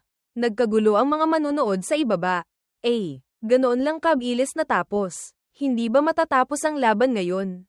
Tama, hindi pa ako nakakapanood ng sapat. Nagpatuloy ang tagapag-anunsyo. Iniisipang mga disipulong naubusan na ng spiritual energy, nagpa siya ang sect master at mga hall master na hanggang dito na lamang ang kompetisyon ngayong araw. Inaanyayahan ang mga disipulo na bumalik para magpahinga ng isang araw. Bukas ng umaga, magsisimula ang ikatlong round ng laban. Nag-react si Austin Cloud. Hanggang dito na lang ngayon. Oras na ng uwian. Katatapos lang ng salita, nagsimula ng mag-alisan ang mga tao. Inaanyayahan ang mga disipulo na maayos na mag-alisan. Sa Snake Hour bukas, magsisimula ang laban. Lumipat ang eksena sa gabi ng kabilugan ng buwan. Sa loob ng tirahan ng Sect Master. Tinanong ng Sect Master ang lingkod. "Naimbestigahan mo na ba ng malinaw?" Yumuko ang lingkod. Ayon po sa utos ng Sect Master. Inimbestigahan ko na po ang sitwasyon ng ilang disipulo kamakailan. Ikinwento niya. Sa lahat ng disipulo, may kabuuang 5 tao ang may kakaibang kilos. Sa mga iyon, ang pinakakahina-hinala ay 3 disipulo ng Flow ang Cloud Hall. Isa-isang inilista ng lingkod ang 3 may kahina-hinalang kilos. Ang mga taong iyon ay sina Jang Do, Joe Rui, at si Austin Cloud. Nagsalita si Hall Master Guo. Nagtatanong, "Ikalawang elder, ang ibig mong sabihin, ang traidor ay nasa aking Flow ang Cloud Hall?" Kumunat ang noo ni Guo. Nagsalita ng may hindi masayang tono.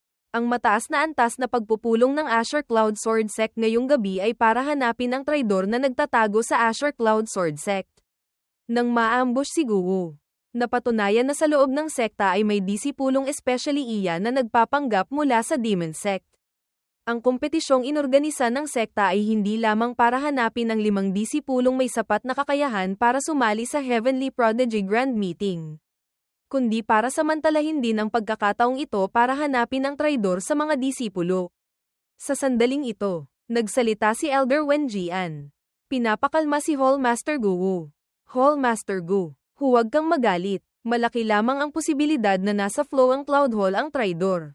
Naalala niya noon, mismong kamay ko ang nagbigay ng Blood Essence Pearl kay Guwu.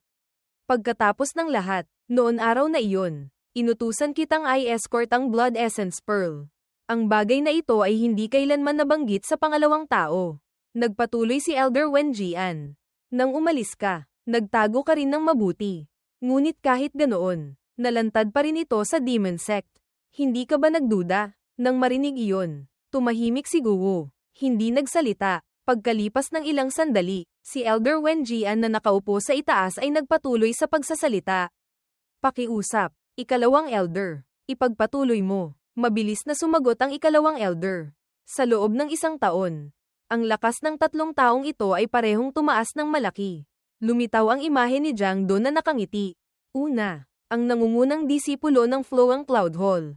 Si Jiang Do, 2 taon na ang nakalipas. Ang kanyang cultivation ay nasa ikalawang antas pa lamang ng Spirit Palace Realm. Hindi gaanong malayo sa cultivation ni Guan Shanyu. Ngunit sa kompetisyon ng sekta 1 taon na ang nakalipas. Sunod-sunod niyang tinalo ang malalakas na kalaban at nakuha ang 3 pwesto sa Heavenly Prodigy ranking. Ayon sa kanya, dahil daw ito sa nakatagpo siya ng pagkakataon. Tinuruan ng isang eksperto, kaya't mabilis na umunlad ang kanyang sword daw. Noon, napakadali niyang tinalo ang kalaban. Na nagpang-inig sa kanila, lumitaw ang imahe ni Zhao Rui. At nagpatuloy ang ikalawang Elder. Susunod, ang disipulo na si Zhao Rui ng flow ang Cloud Hall. Isa siyang kakaibang tao. Ordinaryo lang ang kanyang cultivation. 1 taon na ang nakalipas ay nasa ika-33 lamang siya sa Heavenly Prodigy ranking. Ngunit sa kompetisyon sa pagkakataong ito, biglang tumaas ang kanyang cultivation sa ika-5 antas ng Purple Mansion Realm. May kukumpara pa kay Melody Swordheart. Bukod pa rito, ang sword technique na kanyang natutunan ay may pambihirang lakas. Napakakaiba, mayroon pang ang pagpatay ng tao. Ayon sa kanya, napadpad siya sa isang secret realm. Nakakuha ng pagkakataon, at ang 3 taong nais banggitin ng ikalawang Elder ay, sa huli, si Austin Cloud ng flow ang Cloud Hall. Sa tingin, siya ang may pinakamaliit na hinala. Ngunit sa aking palagay, ang mga sikreto sa kanya ang pinakamarami. Ayon sa paliwanag niya, pagkatapos niyang ma-promote bilang core disciple, naging tamad siya, tila walang anumang paglilinang. Lumitaw ang imahe ni Austin Cloud na nasa loob ng isang barrier. Napapalibutan ng mga talisman. Bukod pa rito, ang oras na ginugugol niya sa pagtupad ng misyon sa labas ay hinding-hindi lumalagpas ng 2 araw. Sa ganoong kaigsing panahon, paano siya nakakuha at natuto ng ganoong kahusay na talisman daw at formation? Itinaas ng ikalawang Elder ang isang daliri. Nagpatuloy. Bukod pa rito, natuklasan ko rin ang mga kamakailang kaugnayan sa pagitan ng ating Azure Cloud Sword Sect at ng Demon Sect, lahat ay may kinalaman sa kanyang anino. Ang pumatay sa disipulo ng Demon Sect. Nakuha ang Blood Essence Pearl, siya rin. Sunod-sunod na alaala ang lumitaw. Ayon sa sinabi ng mga disipulo sa larangan ng digmaan noon. Mayroon pang isang Demon Sect Elder na nasa Purple Mansion Realm. Si Evil Cloud Ancestor. Ngunit pagkatapos niyang hindi sinasadyang makaharap si Austin Cloud, ang Elder na iyon ay bigla na lamang nawala ng walang dahilan. Pagkatapos, kasama si Melody Swordheart, lumabas siya para tuparin ang misyon. Pagdating sa Cloud Village, nagkataong nakaharap ang Demon Sect Elder na si Marcus Inc. na kumokontrol sa demonic embryo.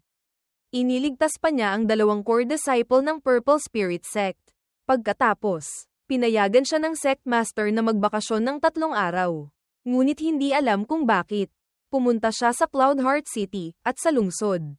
Nakaharap si Evil Cloud Ancestor na nakatakas noon. Napakaseryoso ng tono ng ikalawang elder.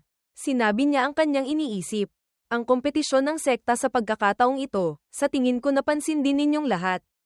Gumamit siya ng mga talisman at formation na hindi ko pa nakikita kailanman. Gamit ang sariling talino at pamamaraan. Sunod-sunod niyang tinalo ang dalawang malalakas na kalaban. Sa tingin ko, ang disipulong ito ay talagang hindi tamad tulad ng ipinapakita sa labas. Kundi may malalim na puso. Malamang pa nga, itinatago niya ang kanyang tunay na lakas. Lumitaw ang alaala ni Austin Cloud na gumagamit ng talisman. At nasasabik siyang sumigaw. Sa kabuuan, sa aking palagay, sa mga disipulong ito, si Austin Cloud ang may pinakamalaking hinala. Nagmamadaling nagsalita si Elder Wen Jian. Imposible. Kasabay nito, nagsalita rin si Guo para tumutol. Austin Cloud, imposible siyang maging traidor. Nang mapansing medyo nasobrahan siya, nagkunwaring umubo si Elder Wen Jian. Kuku, sinulyapan ng ikalawang elder si Guo sa likuran. Pagkatapos ay tahimik na nag-isip. Bakit biglang nagkaisa ang Sect Master at si Hall Master Go? Sa sandaling ito, hinimas ni Lantong ang baba. Nagsalita, hindi ko alam kung posible ito, sinasabi ko lang na posibilidad. Susunod, sinabi ni Lantong ang kanyang iniisip. Marahil, ang Austin Cloud na kilala ng Sect Master at Hall Master Go ay sinapian na o kinokontrol ng Demon Sect. Nagulat si Guo. Nagtanong ulit, ha, ano ang ibig mong sabihin? Sumagot si Lantong. Marahil, minsan, nang lumabas si Austin Cloud, sinapian siya ng isang Demon Sect cultivator. Kaya nagkaroon ng sunod-sunod na mga pangyayari pagkatapos. Tinanggihan ni Guo. Kung sasabihing sinapian, mas maniniwala pa akong itinatago niya ang kanyang tunay na lakas. Sinelyuhan ng kanyang cultivation. Si Austin Cloud, lagi siyang ganyan. Hindi ko kailanman nakita na may senyales siyang sinapian. Pagkatapos, sunod-sunod siyang nagtanong. Bukod pa rito, kung sinapian siya ng isang Demon Sect cultivator, bakit niya ibinalik ang Blood Essence Pearl sa sekta noon? At bakit niya pinatay ang Demon Sect Elder sa Cloud Village? Ang mga hula at paghuhusga ng lahat tungkol sa kanya, lahat ay hindi patas. Katatapos lang magsalita ni Guo, sumigaw si Dongjing na malapit. Sa tingin ko, mas mabuting hulihin na lang agad ang mga disipulong ito na may hinala. Pagkatapos ay isa-isang tanungin. Nakaupo si Elder Wen Jian sa itaas. Sumagot, huwag magmadali. Ang padalos-dalos na pagkilos ay maaaring magpagulat sa ahas sa damuhan. Ang kailangan nating imbestigahan ay ang layunin ng Demon Sect sa paglalagay ng especially iya sa ating sekta. Ano ba talaga ito? Sa tingin ko, hindi ito kasing simple ng pagpapadala lamang ng impormasyon. Kumunat ang kanyang noo. May kutob ako, gustong guluhin ng Demon Sect ang kompetisyon ng Asher Cloud Sword Sect natin sa pagkakataong ito. Nag-aalangang nagtanong ang ikalawang elder. Ang ibig sabihin po ba ng Sect Master ay? Itinukod ni Elder Wen Jian ang kamay. Nagsalita, palihim na ayusin ang bunutan. Kung naglagay na ng especially iya ang Demon Sect sa ating sekta, mabuti. Samantalahin natin ang pagkakataong ito para subukan siya ng kaunti. Maging si Jiang Do, Austin Cloud, o Zhou Ruiman, ayusin natin sila para maglaban. Gusto kong makita kung ano ba talaga ang plano ng Demon Sect. Nang marinig iyon ng iba, sabay-sabay silang sumigaw. Malinaw. Sa panig ni Austin Cloud, umalingaw-ngaw ang kanyang boses sa gitna ng tahimik na espasyo. HMPH. Nalilitong nagtanong si Austin Cloud. Bukas, gusto mong isama kita sa laban. May interes na ekspresyon si Zuan Yin. Walang tigil na tumatango, bamantong hininga siya. Walang magawang sinabi. Alam kong naiinip ka kamakailan. Ngunit ang kompetisyon ng sekta, hindi ka pinapayagang sumali. Pagkatapos, lumingon si Austin Cloud. Hinaplos ang ulo ni Zuan Yin.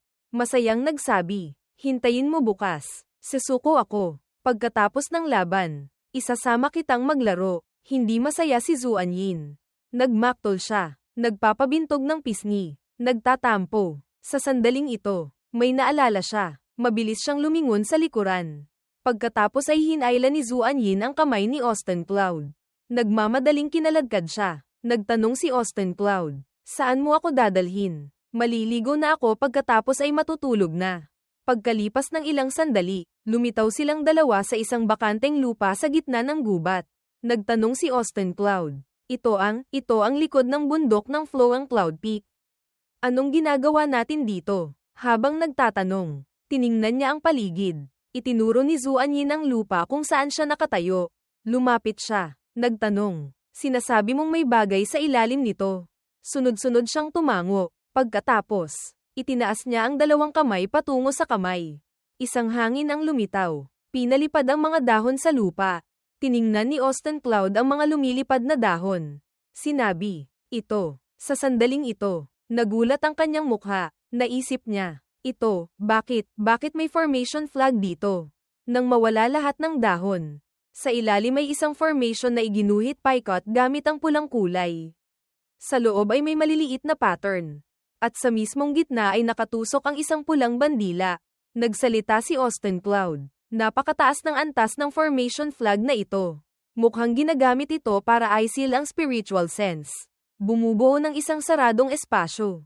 Nakaramdam siya ng kaunting pag-aalala. Kahit kaya kung sirain ang restriction, ngunit ito ay magdudulot ng malaking kaguluhan. Maraming itim na enerhiya ang lumitaw sa paligid ng pulang bandila. Hinimas ni Austin Cloud ang baba. Nag-iisip, bukod pa rito, hindi ko naman kailangang pakialaman ang mga bagay na ito. Dahil kahit bumagsak pa ang langit, nariyan naman si Sect Master para sumalo. Ngunit sa kanyang isip, ini-imagine niya ang formation na ito. Batay sa pagkakaayos ng mga formation flag, makikita na ang Great Sect Formation ngayon ay napapalibutan na ng mga katulad na formation flag. Nagpatuloy si Austin Cloud. Sakaling, ang Asher Cloud Sword Sect ay mapahamak sa panganib ng buhay at kamatayan. Ang kanyang mga mata ay puno ng takot. May maliliit na pawis sa kanyang mukha. Kung gayon, ang aking mapayapang buhay na 9 AM pasok, 5 PM uwian, paano ito magpapatuloy? Medyo nagulat si Austin Cloud. Nagsalita, nagtanong sa maliit na spirit na nakatayo sa harap. Paano mo natuklasan ang formation flag na ito? Nang marinig ang mga salitang iyon, walang tigil na nasa sabik ang maliit na spirit. Iwinawagayway ang mga kamay at paa. Ngunit hindi nagsasalita. Nagdulot ito sa kanya ng kaunting pagkalito. Nagtanong si Austin Cloud. Gabi, noong lumabas ka para sumipsip ng essence ng langit at lupa, may nakita kang nagal ilibing ng formation flag dito. Natatandaan mo ba ang itsura ng taong iyon? Nang marinig ang sinabi niya, mabilis na ginamit ng maliit na spirit ang kanyang skill. Lumikha ng isang lilang usok. Lalong kumapal ang usok. Agad na lumitaw ang imahe ng isang lalaking may mabangis na anyo. Iyon pala ay si Zhao Rui. Nang makita ang imaheng iyon, hindi niya maiwasang magulat. Iniisip, Zhao Rui, siya nga pala. Ginamit niya ang kanyang magic. Iwinasiwas ang kamay. Agad na lumitaw ang magic. Nagsalita si Austin Cloud sa maliit na spirit. Ang bunuti ng formation flag nang hindi napapansin ng kalaban, napakahirap.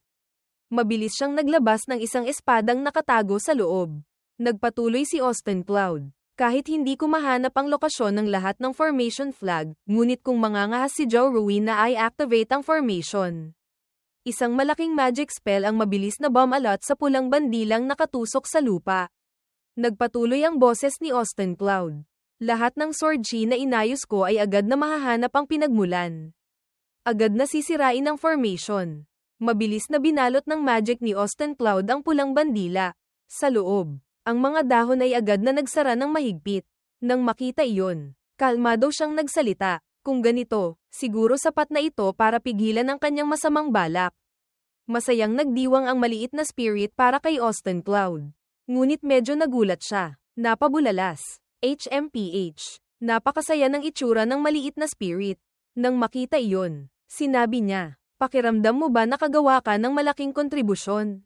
Gusto mong sumama sa akin sa laban?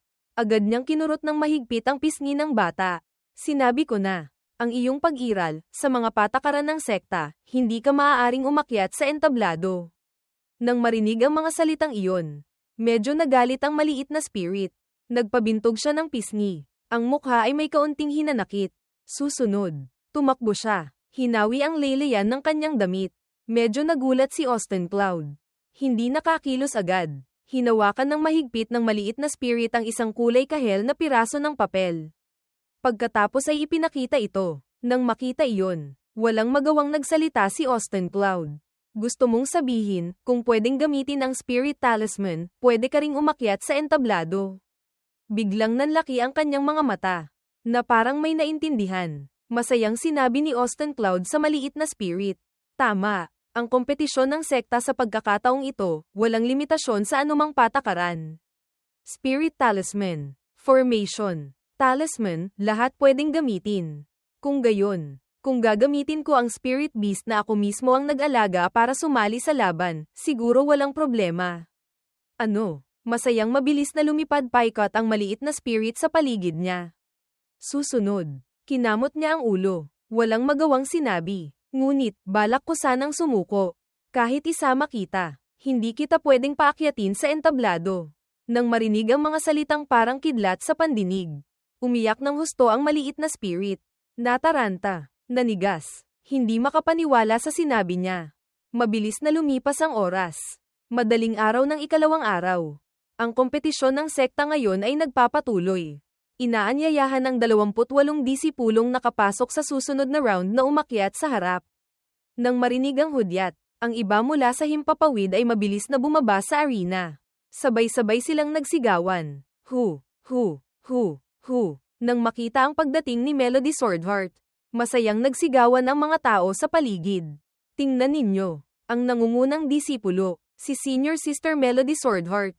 Galingan mo. Sa sandaling ito, ang elder na iyon ay nakatingin sa listahan ng laban.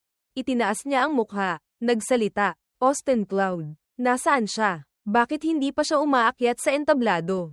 Nang marinig iyon, nagsimulang magbulungan ang mga tao sa paligid.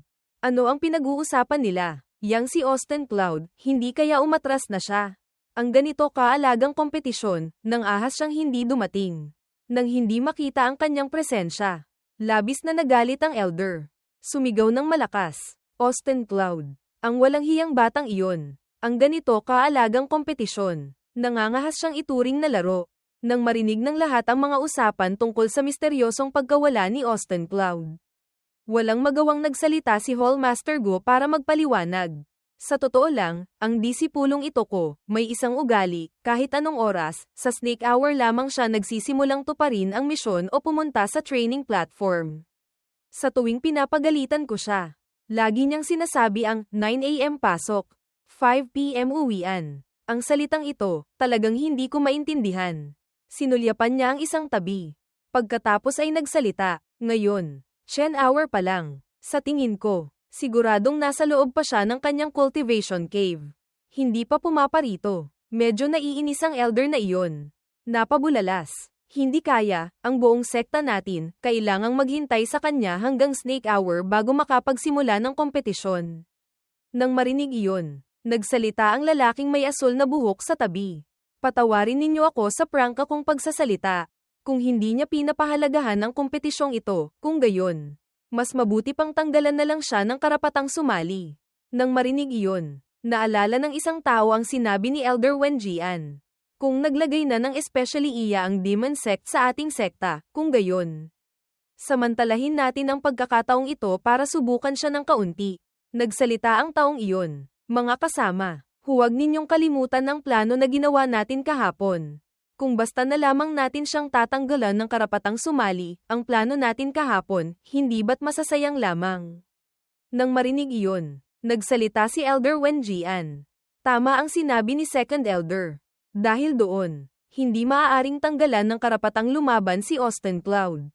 Ganito na lang, ipapaatras ko kay Elder Zhao ang oras ng kaunti. Hallmaster Go, mabilis kang magpadala ng tao para tawagin si Austin Cloud mula sa kanyang cultivation cave. Nang marinig iyon, yumuko si Hallmaster Go. Sumagot, masusunod po, Sect Master. Nagpadala ng sound transmission kay Elder Zhao. Ganito, nang marinig iyon, nagtanong si Elder Zhao. Anong nangyari? Sect Master, hinahayaan niyang mahigit 10,000 disipulo. Kasama ang 10 Hallmaster at mga Elder. Dahil sa ugali ng isang disipulo, ay maghintay sa kanya. Walang magawa siyang nagpatuloy. Ang disipulong si Austin Cloud, may gagawin, hindi makakarating sa tamang oras. Ang iba, nang marinig iyon, ay labis na nainis. Kumunat ang kanilang mga noo. Sana maging kalmado ang mga disipulo. Huwag magmadali, maghintay ng may pasensya. Lahat ng nandoon, nang marinig iyon, ay sabay-sabay na nainis, napabulalas. Ano? Tayong napakarami, maghihintay sa kanya mag-isa. Protesta. Ito ay paboritismo. Bakit? Kung hindi siya sumali sa kompetisyon sa tamang oras, tanggalan na lang siya ng karapatang lumaban. Biglang sumigaw si Melody Swordheart. Tumahimik kayo. Ang landas ng cultivation, bawat isa ay may sariling paniniwala. Ang kanyang mga mata ay puno ng galit. Napabulalas. May mga tao na kapag naglilinang ay tahimik na nagbabasa ng sutra. May mga tao na kapag naglilinang ay may espesyal na tindig para maunawaan ang langit at lupa. Si Senior Brother Austin, may sarili siyang daw. Natural. Dapat nating intindihin at tanggapin. Hindi basta na lamang sisihin. Kung ang mga disipulo sa entablado ay pumayag na maghintay kay Senior Brother Austin, kung gayon, umaasa akong makakapaghintay din kayo ng kaunti. Nagdikit siya ng mga palad. Mga Senior Brother, Senior Sister, pumapayag ba kayong maghintay kay Senior Brother Austin para ipagpatuloy ang kompetisyon? Sa sandaling ito, nagsalita ang pangatlong ranggo na si Jiang Do. Sa tingin ko, may punto si Junior Sister Melody. Tutal, maaga pa naman ngayon. Ang maghintay kay Senior Brother Austin ng kaunti pa ay ayos lang. Ang pangalawang ranggo sa Heavenly Prodigy ranking, si Zhao Chunlu, ay nagsalita rin. Ang target ko lamang ay si Junior Sister Melody. Kung nagsalita na si Junior Sister, kung gayon, ang maghintay pa ay ayos lang. Ilang tao roon ang sumunod na nagsalita. Sa totoo lang, ang maghintay pa ay ayos lang naman. Tama, tama. Nang marinig iyon ng lahat, medyo natuwa si Melody Swordheart. Sumigaw siya, maraming salamat, mga Senior Brother, Senior Sister. Biglang isang boses ang umalingaw-ngaw. HMPH. Hindi ako sang-ayon. Malakas siyang sumigaw ng may galit. Isang taong nasa ikawalong antas ng Spirit Palace Realm, dahil sa swerte lamang nakapasok sa round na ito. Sinulyapan siya ni Melody Swordheart. Ang ikalabindalawa sa Heavenly Prodigy ranking. Si Uong daw. Naiinis siyang nagsalita. Bakit kailangan nating magsayang ng oras sa paghihintay sa kanya? Nang makita iyon, hinarap siya ni Melody Swordheart. Senior Brother Uong. Sana mabigyan mo si Senior Brother Austin ng isang pagkakataon. Nang marinig iyon, sinabi ng taong iyon, HMPH, kahit dumating pa siya, ang kapalaran niya ay ma-eliminate din. Hindi na kailangang hintayin pa siya. Biglang isang pag-atake mula sa himpapawid. Hindi alam kung saan galing. Ang direktang tumama sa kanya. Ang kanyang mukha ay puno ng takot. Humihingal si Uong daw dahil sa takot. Phew. May pagbabanta sa mukha ni Melody Swordheart. Nagsalita, Senior Brother Uong. Pumapayag ka bang maghintay kay Senior Brother Austin? Ngumiti si Melody Swordheart ng maganda. Ngunit nagbibigay ng pakiramdam na parang isang rosas na may tinik. Sinabi niya, Senior Brother Uong, hindi ka ba pumapayag na maghintay kay Senior Brother Austin? Ang nakakatakot at matulis na aura na lumalabas mula kay Melody Swordheart ay nagpa-atras kay Uong daw. Namutla siya. Nauutal na nagsabi, sa totoo lang, ang maghintay ng kaunti, ayos lang naman. Nang makita iyon, nagsalita rin ang tagapamahala, kung ganoon, kung gayon. Pakiusap, maghintay kayo ng kaunti, hindi sang-ayon ang karamihan. Nagsalita bilang protesta, hinahayaan pa talaga ang ganoong karaming tao na maghintay sa kanya mag-isa. Nasaan ang katarungan doon? Gayunpaman, sa ilalim ng panggigipit ni Melody Swordheart, walang nang ahas na magsalita pa. Hanggang isang oras pagkatapos, isang junior brother ang nagmamadaling humimok kay Austin Cloud. Senior Brother Austin, pakiusap, bilisan mo. Lahat ay naghihintay sa iyo. Inaantok pa rin si Austin Cloud. Matamlay siyang nagsalita, parating na. Dahan-dahan siyang bumaba sa gitna ng katahimikan ng buong lugar. Nang makitang kakaiba, lumingon siya sa tabi. Nagulat si Austin Cloud sa galit na tingin ng lahat dito. Nahihiya siyang nag-abot ng kamay.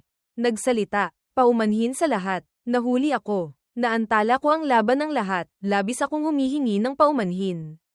Sa puso ni Austin Cloud, iniisip niya, karaniwan, sanay na ako sa 9 AM pasok, 5 PM uwian, ang oras ng laban sa pagkakataong ito ay 10 hour, nakalimutan kong mag-set ng alarm clock. Lalong dumilim ang tingin ng lahat. Nagdulot ito ng hiya kay Austin Cloud. Ngunit hindi niya inaasahan na nahuli siya ng isang buong oras. Nakaramdam ako ng kahihiyan, hindi rin tinanggal ng sect master ang aking karapatang sumali, hinayaan pa niyang maghintay ang lahat. Kasama na ang mga hall master at elder. Nang isang buong oras, bigla niyang napansin ang isang grupo ng mga babae na may kakaibang kilos. HMPH. Nalilitong tiningnan ni Austin Cloud ang kanilang ekspresyon. Parehong humahadjijak at sumusulyap sa kanya. Tumalikod siya sa kanila. Hindi kaya, dahil masyado akong gwapo kaya naakit ko ang atensyon ng mga babaeng disipulong ito. Sa ibaba, nagkumpol sila, sumisigaw ng may katamtamang lakas. Nakita ninyo ba? Ito si Senior Brother Austin Cloud na ipinagtanggol ni Senior Sister Melody kanina. Nasa sabik silang pinalaki ang kwento.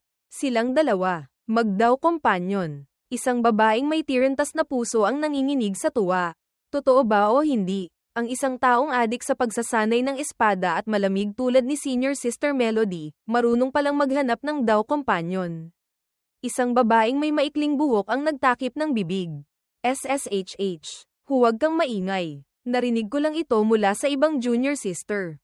Lumipad ng mataas ang kanilang imahinasyon. Sinabi niya, narinig ko. Silang dalawa, dahil nag-aalala na paghiwalayin ng mga hallmaster, maaari lamang silang palihim na magmahalan. Nagulat ang babaeng may tirentas. Wow, hindi ba't katulad ito ng plot sa librong ang hindi masasabing kwento sa pagitan namin ni Senior Sister Cold Beauty? Tinakpan ng babaeng may maikling buhok ang bibig sa gulat. Ha, narinig ko, si Senior Sister Melody daw ang sumusuporta kay Senior Brother na iyon. Ito, malinaw na plot ito sa My Domineering Senior Sister Loves Me. Kahit na ang buong Azure Cloud Sword Sect ay nalulunod sa kapaligiran ng paglilinang. Para sa mga disipulo, ang libangan pagkatapos maglinang ay isang bagay ding hindi maaaring mawala.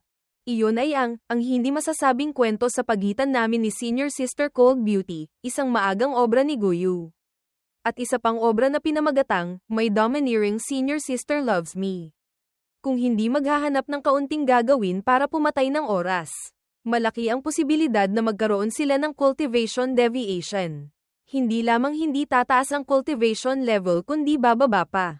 Bukod pa rito, ang paraan na ginagamit ng maraming babaeng disipulo para pumatay ng oras at ibalik ang kanilang dowheart ay ang nobela. Sa sandaling ito, naghagis si Elder Wen Jian ng hindi mabilang na mga card. Malinaw na nagsasalita, kung dumating na ang lahat. Kung gayon, magsisimula na ang bunutan. Tiningnan ang card sa itaas. Biglang umilo ito ng kulay ginto. Nanlaki ang mga mata ni Austin Cloud. HMPH. Bakit nakikialam si Sect Master sa bunutan?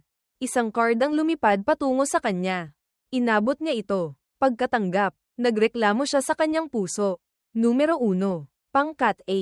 Hindi nga. Ang unang laban, ako pa talaga. Umakyat si Austin Cloud sa entablado. Hinarap ang kanyang kalaban. Tumahimik ang paligid. Nakatutok ang lahat sa dalawang nasa itaas. Nag-anunsyo ang elder. Magsimula na ang laban. Agad na itinaas ni Austin Cloud ang kamay.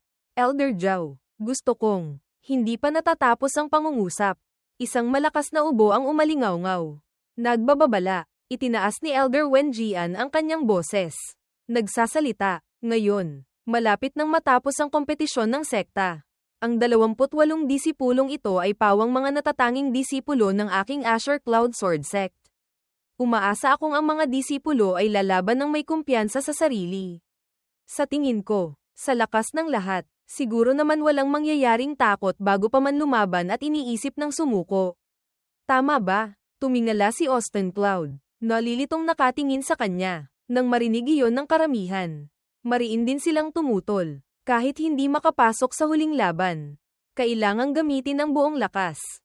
Lumaban hanggang sa huling sandali. Hinding-hindi si Suko. Hindi dapat basta-basta sumuko. Ito ang disipulo ng Azure Cloud Sword Sect natin. Sabay-sabay ding sumigaw ang iba. Tama, tama, tama. Nagdulot ito ng pagkatulala kay Austin Cloud. Habang ang karamihan ay masigla pa ring nagsasabi. Tama, tama ang sinabi ng Sect Master. Lumaban ka ng malaya, sa ilalim ng nag-aalab na tingin ni Elder Wen Jian. Si Austin Cloud, kahit galit, ay walang magawa. Malinaw na pinapahiwatig nito na hindi ako dapat sumuko. Kung matatalo ako ng hindi lumalaban, Siguradong papunahin ako ng opinyon ng publiko. Magiging kaaway ng buong sekta. Iniisip iyon. Pagkatapos sumigaw ang referee ng, magsimula na ang laban, muli. Napilitang magngalit ng ngipin si Austin Cloud. Inilabas ang talisman. Hinarap ang laban. Sect Master, magaling. Ang alas mong ito, wala. Sa harap ng pader ng talisman ni Austin Cloud. Kalmadong lumipad paitaas ang kanyang kalaban. Siya si Uong daw. Mula sa Star Cloud Hall. ika-12 sa Heavenly Prodigy ranking. Unang antas ng Purple Mansion Realm. Sumigaw siya. Parehong pamamaraan. Ilang beses mo ba itong gustong gamitin? Pagkasabi nito, ibinaba niya ang paa sa lupa. Iwinasiwas ang espada. Star Cloud Sword Art Meteor. Ang sword chi na may kulay asul na may kasamang liwanag ng bituin ay mabilis na sumugod kay Austin Cloud. Malakas itong tumama sa pader ng talisman ni Austin Cloud. Lumilikha ng malakas na tunog ng pagbangga. Sa isang iglap lamang, nagkalat ang mga piraso ng talisman. Ang sword chi ay lumikha ng isang malaking butas sa pader ng talisman. Kalmadong pinanood ni Austin Cloud ang unti-unting pagkawala ng pader ng talisman. Ngumiti siya. Hindi may kakaila na isa siya sa mga nakapasok dito. Nakita niya ang kahinaan ng aking talisman formation. Iyon nga ang sandali kung kailan ang spirit talisman ay bumabalot sa katawan. Para pagdugtungin ang mga spirit talisman, kailangan ng oras. Habang nag-iisip si Austin Cloud, isang itim na anino ang lumundag sa likuran niya. Kalmadong lumingon si Austin Cloud. Naglabas ng dalawang nag-aapoy na talisman. 100 Flame Dragon. Agad na gumamit si Uong daw ng water talisman. Lumikha ng isang malaking bola ng tubig. Hinarang ang fire dragon ni Austin Cloud. Naiinis siyang nagsalita, kung iyan lang ang kaya mong gawin. Pinapayuhan kitang sumuko na. Pagkasabi nito, hindi na siya nagsalita pa. Yumuko, sumugod. Ang espada ay naglabas ng lilang kidlat. Isang pahabang hiwa ang tumago sa katawan ni Austin Cloud. Agad siyang naglaho, kumunat ang noo ni Uong daw. Usok, substitution technique, muli niyang iwinasiwas ang espada. Nawala ang usok, inilalantad ang tunay na Austin Cloud na hindi kalayuan. Buo pa rin siya, tulad ng dati. Ang kanyang mga mata ay nagpakita ng anyo ng isang tulalang USA. Muling itinutok ni Uong daw ang espada sa kanya. Lumundag, tingnan mo ang teknik, walang pakialam si Austin Cloud. Hinayaan ang talam ng espada na sumugod sa harap mismo niya. Ipinikit niya ang mga mata. Ngumiti ng may kasiyahan. Mabuti. Sa wakas, makakababa na ako sa entablado para magpahinga. Ngunit sa sandaling ito, isang kahoy na tag sa sinturon ni Austin Cloud ang biglang nanginig. Sa panig ni Uong daw, na nasa kalagitnaan ng pag-atake, biglang natigilan. Nanlaki ang kanyang mga mata. Hindi maintindihan ang nangyayari. Ha? Nagtanong din si Austin Cloud. HMPH. Pinilit ni Uong daw ang katawan. Sinubukang gumalaw. Ako, bakit hindi ako makagalaw?